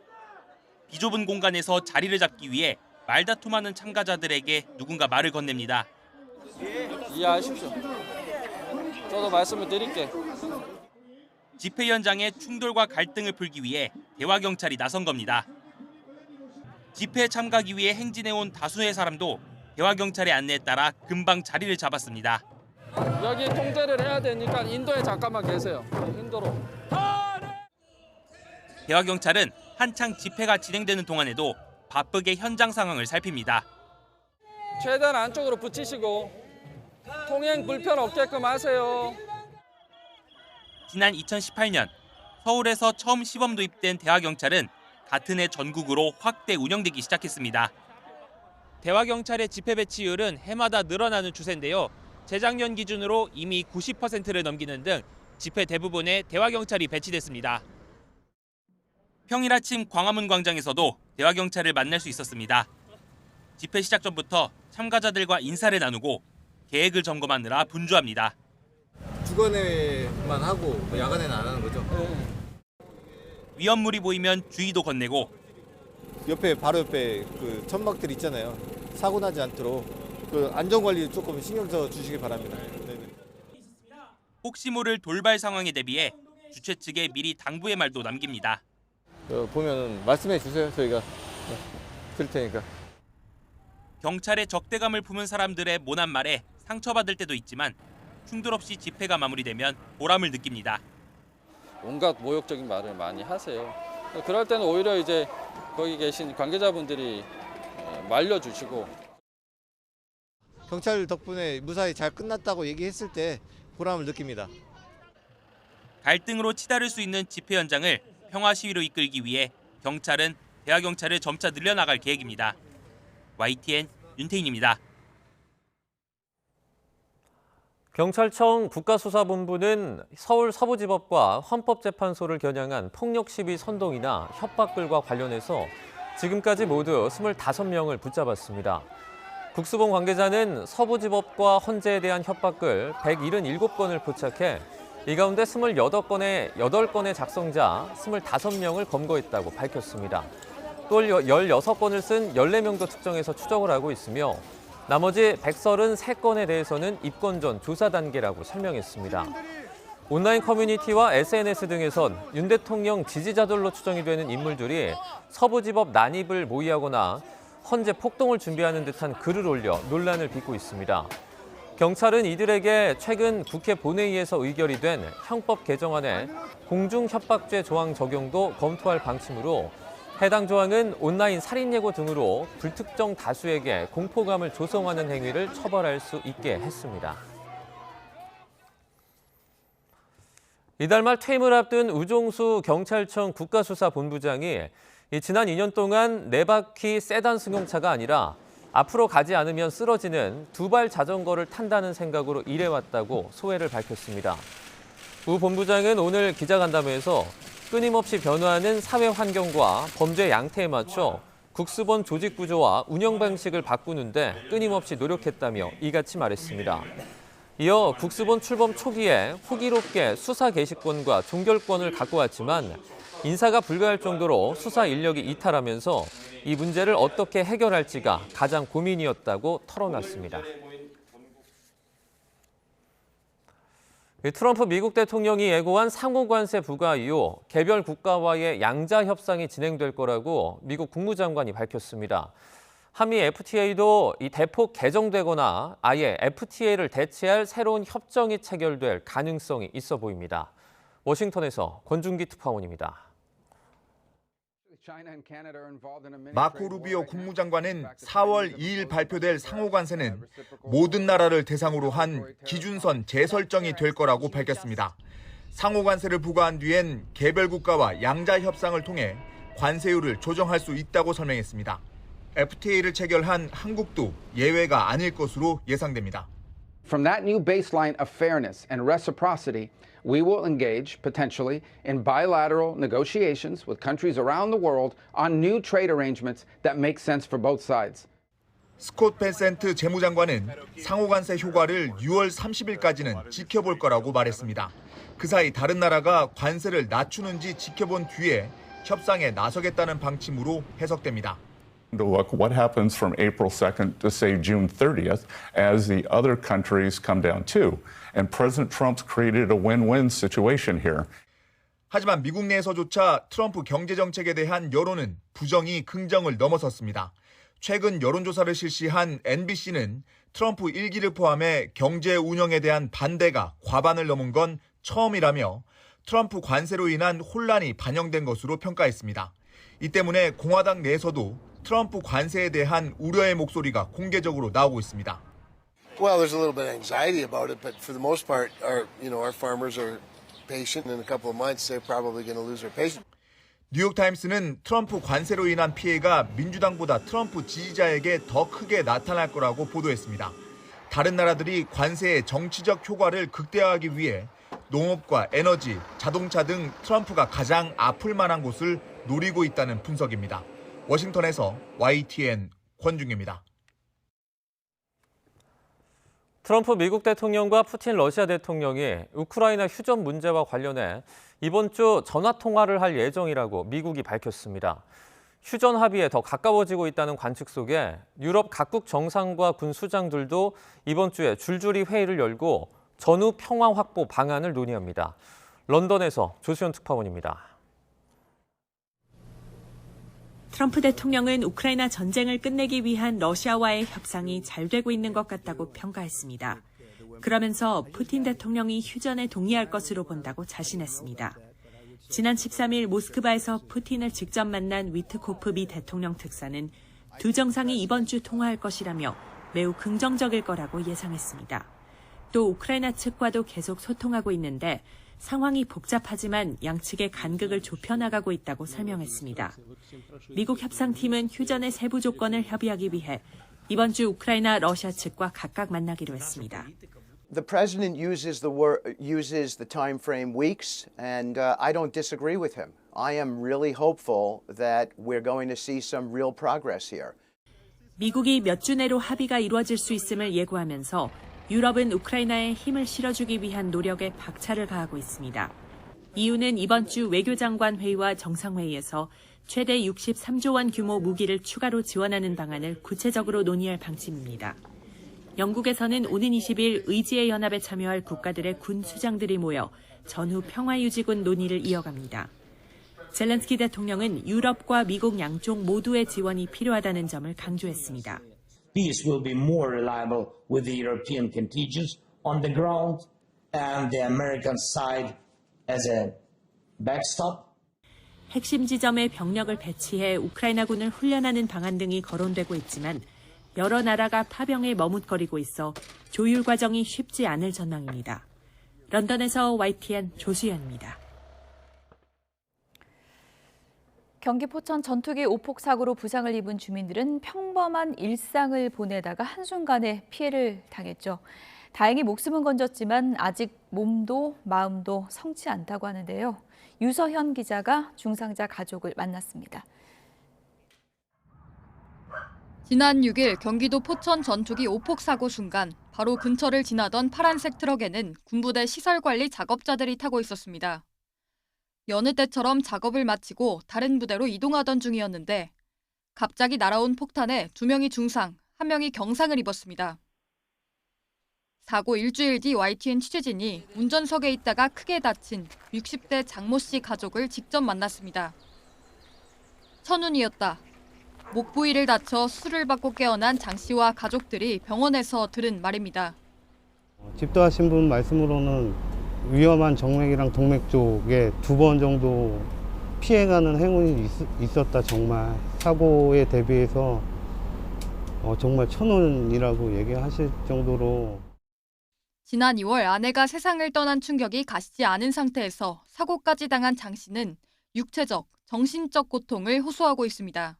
아버지께서 아픔도 가시지 않으셨는데 이제 혼자서 잘 살아보려고 이제 시작하는 단계에서 지금 이렇게 돼서 정신적으로 좀 충격이 좀 크셔서 자칫 한순간에 아버지를 잃을 뻔했다는 생각에 아들도 큰 충격을 받았습니다. 가족 입장으로서는 정말 화도 많이 나고 내 아버지가 얘기하신 건 군에 뭐라고 너무 모질게 하지 말아라라고 하셨거든요. 생사를 넘나들게 한 재난에 한 가족의 일상이 멈춰선 상황. 아들은 아버지 완쾌와 함께 군 당국이 확실한 재발 방지책을 약속해주기를 바라고 있습니다. 앞으로 여기 주민들은 계속 살아가야 되거든요. 여기서 지금 이 다친 마음들, 불안한 마음들 좀 회복할 수 있게 좀 더 강력하고 정확한 입장 표명을 좀 해주시면. 경기 포천에서 발생한 오폭 사고로 30명 넘는 민간인과 군인 10여 명이 크고 작은 부상을 입었습니다. YTN 유서연입니다. 공항에서 쓰러진 외국인 임신부가 2시간 넘게 산부인과를 찾다가 구급차 안에서 출산을 했습니다. 인천소방본부는 어제 낮 12시 20분쯤 인천국제공항 제1터미널 3층에 베트남 국적의 30대 여성이 쓰러져 있다는 신고를 접수했습니다.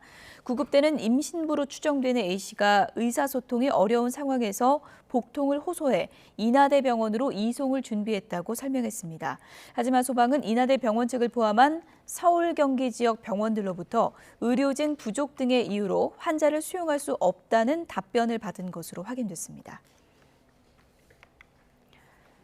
정부가 이번 달 안 의대생 전원 복귀를 전제로 내년 의대 정원 3,058명 동결을 내세웠지만 학생들이 돌아오질 않자 다시 한번 복귀를 촉구했습니다. 교육부 관계자는 지난해와 달리 올해에는 학사 특례가 없고 복귀하지 않으면 학칙에 따라 처리될 수밖에 없다면서 의대생들이 최악의 상황으로 가지 않고 꼭 돌아오기를 희망한다고 강조했습니다. 이어 교육부가 나서 복귀 시한을 못 박는 건 바람직하지 않다고 생각한다면서 각 학교에서 의대생들이 유급을 피하기 위한 복귀 시한을 정하고 이를 적용해서 처리하면 된다고 덧붙였습니다. 교육당국이 의대생들이 이달 안에 복학하면 내년도 의대 정원을 늘리지 않겠다고 밝힌 것을 두고 전국 의대 교수들이 비판에 나섰습니다.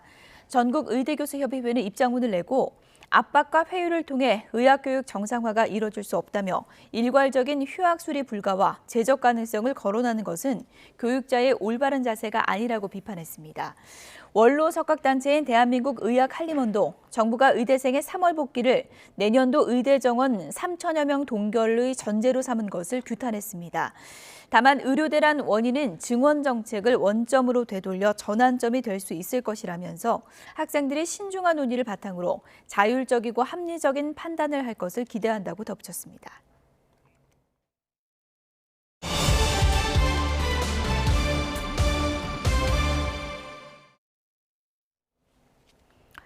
네, 헌법재판소가 윤석열 대통령 탄핵 심판에 대해서 역대 최장기간 수기를 이어가고 있죠. 이르면 이번 주 후반에 탄핵 심판 선고 가능성이 언급되고 있는데요. 전망과 쟁점, 김광삼 변호사와 함께 이야기 나눠보겠습니다. 어서 오세요. 네, 안녕하세요. 수기가 길어지다 보니까 이런저런 추측들이 나오고 있는 것 같은데요. 지금 헌재 내부는 어떤 상황이라고 봐야 됩니까?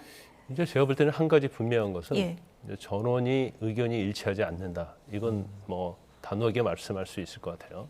일치가 됐다고 했다면 아마 전주에 선고가 나왔을 겁니다. 그래서 우리가 내란, 헌법 위반, 법률 위반, 그리고 이제 비상계엄으로 일어난 것이기 때문에 이게 간단하다 생각하지만 또 그렇지 않을 수 있거든요. 그래서 일단 이제 사실관계에 관한 거, 그러니까 팩트에 관한 거, 예를 들어서 비상계엄을 선포를 했고, 그다음에 국회에 계엄군이 진입을 했고, 또 선관위에 계엄군이 갔고요, 또 포구령 1호 이게 선포가 됐는데 이거 자체가 사실은 헌법이나 법률 위반이다.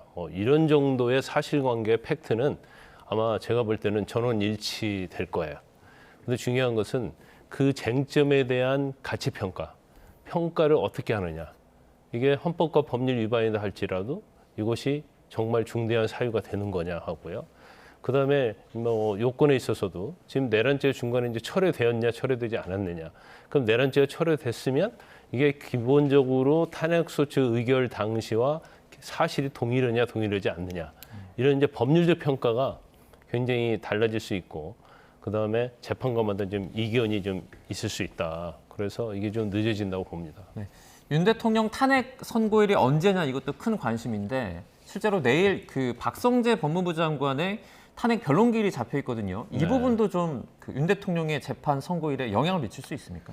뭐 결과적으로 그렇죠. 이제 오늘 내일 사이에는 선고가 이루어지지 않을 것이다 이렇게 볼 수가 있고요. 네. 뭐 내일은 또 박성재 장관에 대한 재판이 있으니까 어차피 시간이 좀 걸릴 거다 이렇게 봅니다. 그래서 일단 뭐 박성재 장관에 대한 변론과는 별개로 하고 그러면 지금 화요일날 있으니까 네. 수목 정도 그러니까 수목금이잖아요. 예. 그러면 이 안에 과연 선고가 나올 것인가? 근데 이제 이 서로의 어떤 평의에서 대립적인 어떤 이견, 정리가 안 된 이견 이것들이 어느 정도 이제 마무리가 됐다고 한다면 아마 이번 주 선고가 될 가능성이 저는 아주 크다고 보거든요.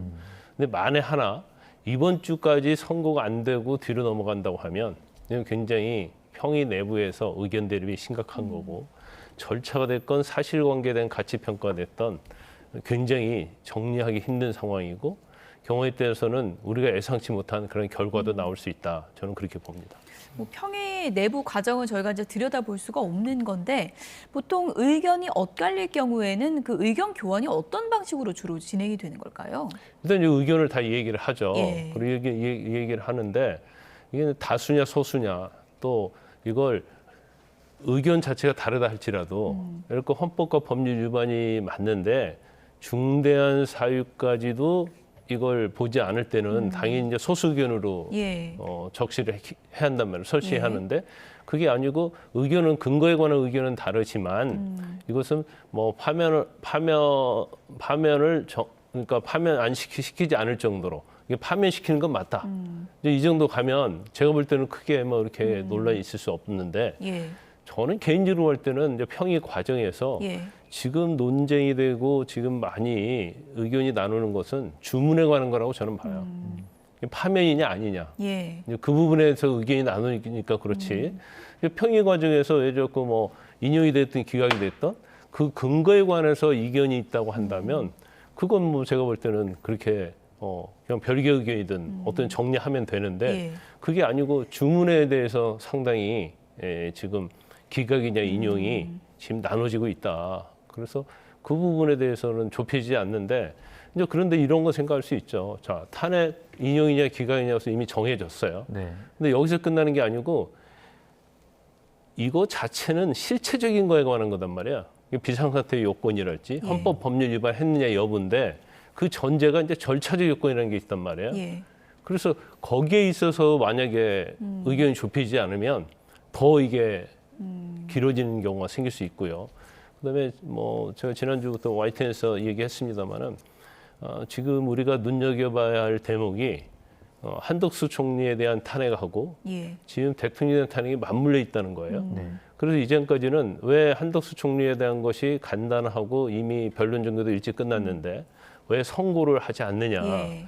그래서 그때 이제 우리 많은 뭐 전문가들이 추측하기에 윤 대통령과의 어떤 탄핵 사유가 중첩이 되기 때문에 먼저 한덕수 총리에 대해서 선고를 하게 되면 예. 윤 대통령에 대한 선고를 예측할 수 있기 때문에 헌재에서 그 부분을 굉장히 고민하고 있고 경우에 따라서는 동시에 선고할 수 있다 이런 얘기가 많이 나왔거든요.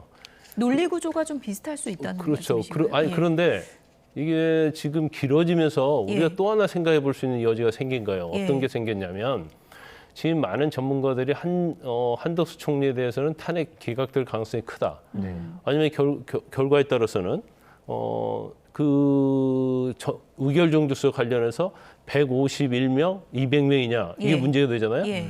그러면 이게 만약에 이게 대통령 권한대행이라 할지라도 대통령 수준의 의결 정도수가 있어야 한다고 하면 결과적으로 국회 소추 의결이 잘못했단 말이에요. 예. 그러면 이제 각하가 된단 말이에요. 그러면 각하가 되면 이게 또 법률적 어려운 측면이 있죠. 일단 한덕수 권한대행이 탄핵 소추가 되고 나서 최상 권한대행을 하면서 헌법재판관 2명을 임명했잖아요. 정계선, 조한창 예. 재판관을 임명을 했는데 예. 그러면 그 두 명에 대한 임명 자체는 어떻게 되느냐. 임명의 효력의 문제도 그렇죠. 생기는 원칙적으로는 법률적으로는 소급을 예. 하는 게 맞아요. 예. 그런데 탄핵소추 자체를 원칙적 법률적으로 따져가지고 그럼 최상목 권한대행이 한 행위 자체를 전부 다 무효로 할 수는 없어요. 그러면 이제 신뢰 원칙이랄지 여러 가지 법률상 그렇지만 기각이 아니고 만약에 각하가 된다고 한다면 또 이런 문제가 있는데 또 그분들이 다 윤 대통령 헌재 심판에 다 참여하고 있잖아요. 그렇죠. 그러면 이제 헌재에서 예. 최상목 권한대행이 한 그러한 임명 자체가 뭐 정당하다, 법적으로 문제가 없다고 판단한다 하더라도 이건 윤 대통령의 탄핵을 반대하는 입장에서는 수용할 수 있겠습니까? 수용 못하겠죠. 그리고 아마 헌법재판관 내에서도 그 부분에 대해서 또 법률적으로 문제 있다고 제기하는 분이 있을 수 있어요. 예. 근데 그러다 보니까 이게 늦어지는 거고. 예. 그리고 이번 주에 만약 선고가 안 되면 사실은 시간은 더 뒤로 갈 수 있다. 저는 그렇게 봅니다. 그 사실상 다음 달 4월 18일에 이제 헌법재판관, 그러니까 문영배 재판관과 이정미 재판관의 그 임기가 끝나기 때문에 사실 마지노선이라고 좀 부를 수 있을 것 같은데 만약에 그 기간을 지나가게 되면 그러면 이 헌법재판 윤 대통령 탄핵 선고는 기일 없이 계속 밀리게 된다 이렇게 볼 수 있는 겁니다. 근데 이제 4월 18일 지나면 이게 엄청난 일이 일어나요. 이제 법적으로 수습할 수 없는 일이 일어나기 때문에 처음에 윤 대통령에 대한 탄핵 심판이 처음 시작됐을 때 누가 이렇게 길게 가려면 예상을 못했을 거예요. 왜냐하면 뭐 내란죄에 관련된 부분이랄지 내란죄인데 헌법 법률 위반이 되느냐 안 되냐. 그러니까 심리적으로 간단하고 경우에 따라서는 사실관계는 거의 뭐 정리가 됐다 이렇게 볼 수 있거든요. 그런데 법률 평가만 하면 되는 거기 때문에 이 시간이 이렇게 걸리려고 생각을 안 한 거죠. 그런데 이게 길어지고 있으니까 제가 볼 때는 마지노는 이제 4월 18일이 될 건데 중요한 것은 이제 4월 18일 전에는 제가 볼 때는 어떤 상태가 되든 선고는 할 것이다. 그래서 어떤 의견의 대립이 있다 하더라도 뭔가 정리를 해야죠. 그러니까 뭐 제가 볼 때는 의견이 대략적으로 보면 A와 B라고 볼 수 있어요. 인용과 기각, 또 경우에 따른 각하. 그러면 4월 18일 이전에는 어떤 수가 있든지 결정은 저는 날 거라고 봐요. 물론 이제 만약에 뭐 절차적 그런 문제, 뭐 각하 이런 문제에서 또 굉장히 논쟁이 길어지고 결론을 낼 수 없으면 4월 18일 이후로도 갈 수도 있겠죠. 이게 가능성이 제로는 아닌데 우리가 원래는 전에는 제로였거든요. 근데 지금 이제 제로가 되지 않은 거예요. 근데 만약에 4월 18일까지 갔다. 그럼 두 분이 퇴임하잖아요. 그러면 퇴임하면 6명이 된단 말이에요. 그렇죠. 근데 또 두 분은 지금 남아있는 6명 중에 2명은 최상목 권한대행이 임명한 사람이에요. 그러면 이게 어떻게 되느냐. 굉장히 경우수가 엄청나게 복잡하게 되기 때문에 큰 혼란으로 갈 가능성도 그렇죠. 있는 것이다. 그래서 이번 주에 만약에 선고가 된다고 하면 그래도 뭐 그런데 이번 주 선고 안 되면 이제 너무나 이제 함수관계, 경우의 수가 많아지면서 더군다나 지금 엄청 찬성과 반대가 대립하고 있잖아요. 이것이 더욱더 이제 극으로 가고 극단적으로 갈 수도 있는 그런 굉장히 국가적으로 혼란한 상황이 올 것이다. 저는 그렇게 봅니다. 말씀하신 것처럼 지금 뭐 국론 분열, 광장이 이제 갈라져 있는 상황이어서 헌법재판관들도 이제 선고 시점을 여러 가지를 이제 고민을 하게 될 텐데 공교롭게도 다음 주에 또 이제 이재명 대표 항소심 판결이 예정이 돼 있기 때문에 이 날짜도 좀 고려 요인이 되지 않을까 이런 또 추측도 있거든요. 어떻게 보세요? 저는 그렇지 않다고 봐요. 그건 고려 요인이 아니다. 경우에 따라서는 헌재에서 이재명 대표의 선고일 또는 뭐 조기 대선 실시한 날짜 뭐 언제 선고를 내리면 뭐 휴일이 걸리고 뭐 60일 잡고 근데 헌재에서는 지금 그거 생각할 틈도 없고 또 그것까지 정무적으로 전략적으로 고려하지는 않을 거예요. 고려할 수도 없고 또 고려해서는 저는 안 된다고 봐요. 일단은 평이 되고 판결되고 초안이 작성이 돼서 선고할 정도의 성숙함이 이루어졌다고 하면 선고를 하는 거죠. 근데 이재명 대표가 뭐 26일 선고하니까 헌재에서는 언제 하고 그건 뭐 제가 볼 때는 잘못된 추측이다. 저는 그렇게 내부 논의가 얘기합니다. 무르익는다는 거는 어떻게 보면은 이제 국론이 분열될 수 있기 때문에 어떤 결론이든 8대 0을 만들기 위한 노력이 지금 진행되고 있을 것이다. 이렇게 보시나요? 그 얘기 언론에서 많이 나오고 있는데 국론 분열이 8대 0이 돼도 국론 분열이 있죠. 당연히 지금 워낙 뭐 찬성 반대가 극단적으로 지금 대립하고 있잖아요. 그런데 이제 언론의 보도 보면 국론 분열이 있고 뭔가를 수습하기 위해서 8대 0으로 가다 보니까 시간이 길어진다. 저는 그 말에는 동의하지 않고 네.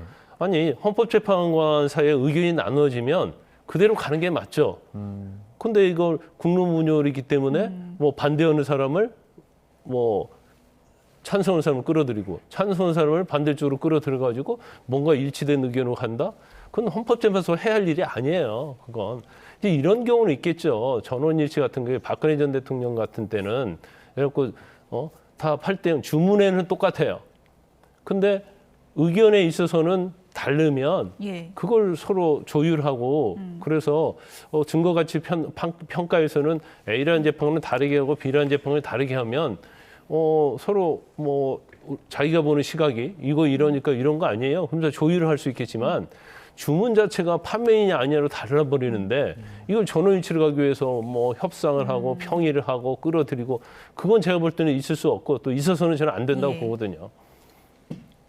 윤 대통령 출범 이후에 이제 헌재에 접수된 탄핵안들이 지금 공직자 13건이 있는데 그중에 8건이 나온 것들이 모두 기각이 됐습니다. 이것도 좀 탄핵 선고에 영향을 미칠 수 있습니다. 원칙적으로는 뭐 미치지 않는다고 저는 보는데 그 대신 이제 대통령 입장에서는 또 다르겠죠. 왜냐하면 이제 우리가 비상사태라고 하면 어떤 물리력 충돌, 소유 사태, 외부에서 어떤 뭐 전쟁 관련된 거랄지 그래서 국가를 위태롭게 하는 거 이게 쉽게 말하면 비상사태잖아요. 네.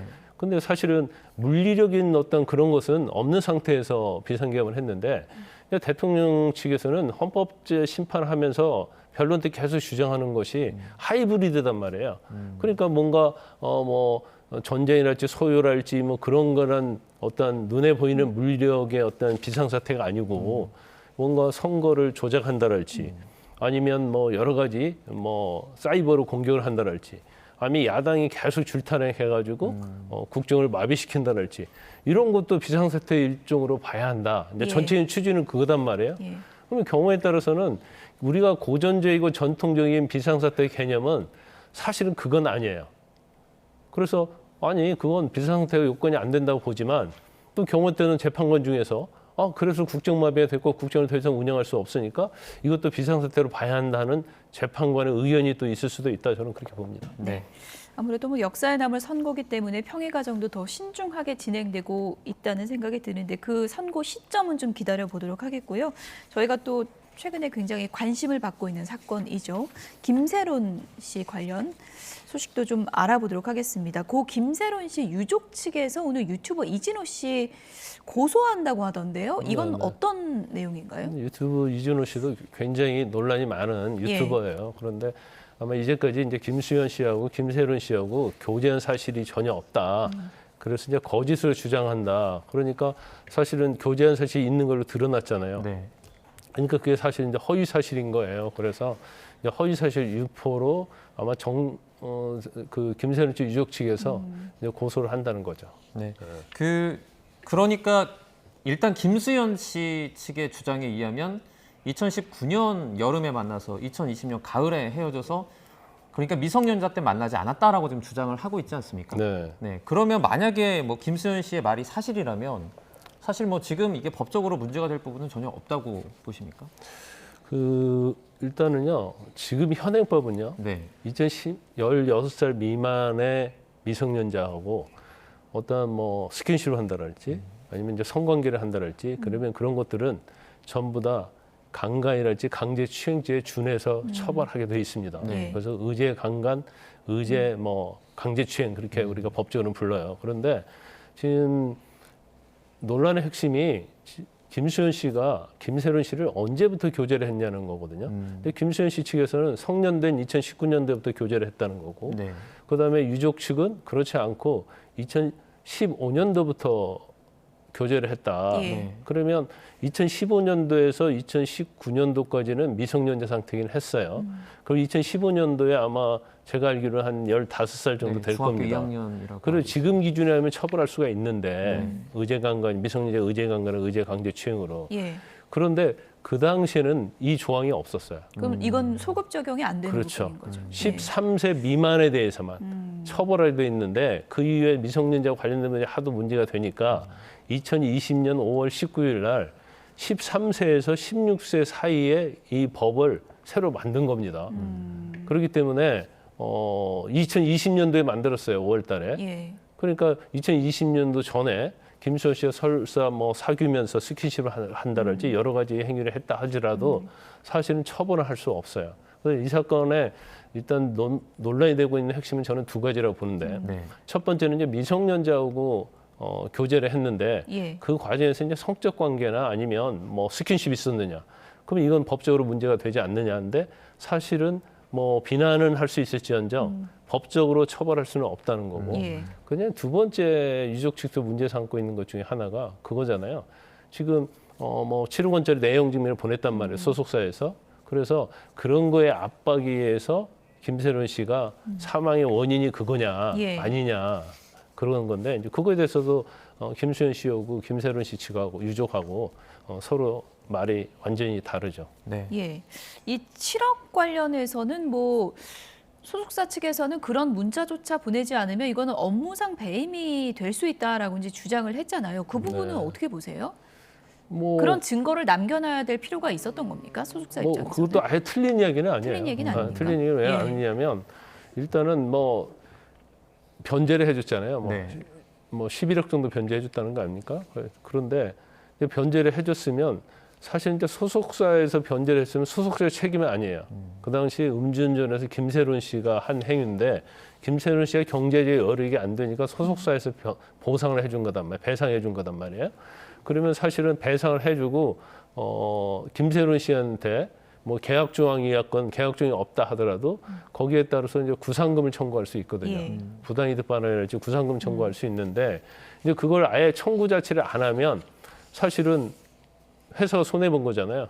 그러면 그거에 대해서는 회사 대표로서는 임무를 위배해서 회사에 손해를 끼친 게 되기 때문에 이제 업무상 배임이 될 가능성은 꽤 있어요. 있는데 그게 제가 볼 때는 뭐 그 업무상 배임을 뭐 인지하고 저렇게 했을까 그거에 대한 좀 의문이 있죠. 왜냐하면 일단 근데 회사에서 손해를 봤으니까 예. 업무상 배임 그런 걸 생각한 게 아니고 당연히 뭐 배상해 준 거에 대한 뭐 사실은 과실 자체는 김세론 씨에 있으니까 이 김세론 씨한테 이제 청구하는 게 사실은 법적으로는 아무런 문제가 없는 거죠. 네. 그럼 만약에 대처를 할 때 그러니까 그렇게 내용 증명을 보내기 전에 개인적으로 좀 연락을 해서 뭐 이런 식으로 보내겠다 한 다음에 만약에 보냈으면 사실 뭐 이런 문제가 이렇게 불거지지 않았을 것 같은데 어떻게 보세요? 아마 그 전에 네. 뭐 왔다 갔다 했을 겁니다. 서로 의견이. 근데 김세론 씨 측은 이제 연락이 안 됐었다라고 주장하고 있어요. 근데 김세론 씨가 사망을 해서 그러는데 아마 소속사 측에서도 이제 금액을 어떻게 확정하고 이제 그런 내용에 대해서는 서로 의견이 왔다 갔다 한 걸로 알고 있어요. 끝으로 간략하게요. 어제 또 뭐 추가로 공개된 사진이 이제 쟁점이 미성년자 시절에 교제를 했는가 부분과 관련해서 뭐 설거지하는 사진이요. 일부 뭐 좀 굉장히 내밀한 그런 사진을 이제 또 공개를 했는데 이런 사생활의 내밀한 그런 사진들이 계속 공개되는 부분과 관련해서는 김수현 씨 측에서는 또 뭐 어떻게 법적인 조치를 취할 가능성은 없다고 보세요. 어떻게 보십니까?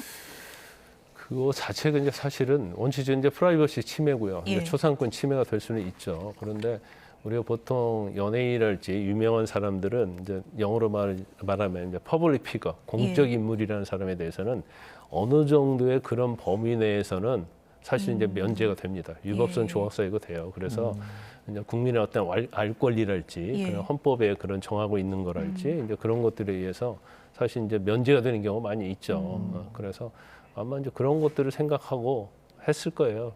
그런데 저 사진 자체가 또 논란이 되는 것이 과연 저 주방이 김세론 씨의 주방이냐. 또 그때 갔을 때 또 뭐 약간 자극적으로 올렸잖아요. 뭐 옷을 안 입은 것처럼 바지 안 입었다. 그래서 저 의도 자체가 어떤 뭐 그런 걸 가지고 오니까 원래 어떤 공익적 목적이 아니고 어떤 사익적 목적이랄지 그런 걸로 했다고 한다면 이제 문제는 될 수 있겠죠. 예. 논란이 커질수록 이런 폭로전만 가열되면서 진실이 오히려 가려지지 않을까 그런 또 우려도 드네요. 지금까지 김광삼 변호사였습니다. 고맙습니다. 고맙습니다. 밤사이에는 전국에 비나 눈도 내리겠습니다. 특히 이미 많은 눈이 쌓인 동해안 지역에는 최고 30cm의 폭설이 더 쏟아질 전망인데요. 현장 연결해서 자세한 날씨 알아봅니다. 윤수빈 캐스터. 네, 서울 광화문에 나와 있습니다. 네, 지금 서울 바깥 날씨는 어떻습니까?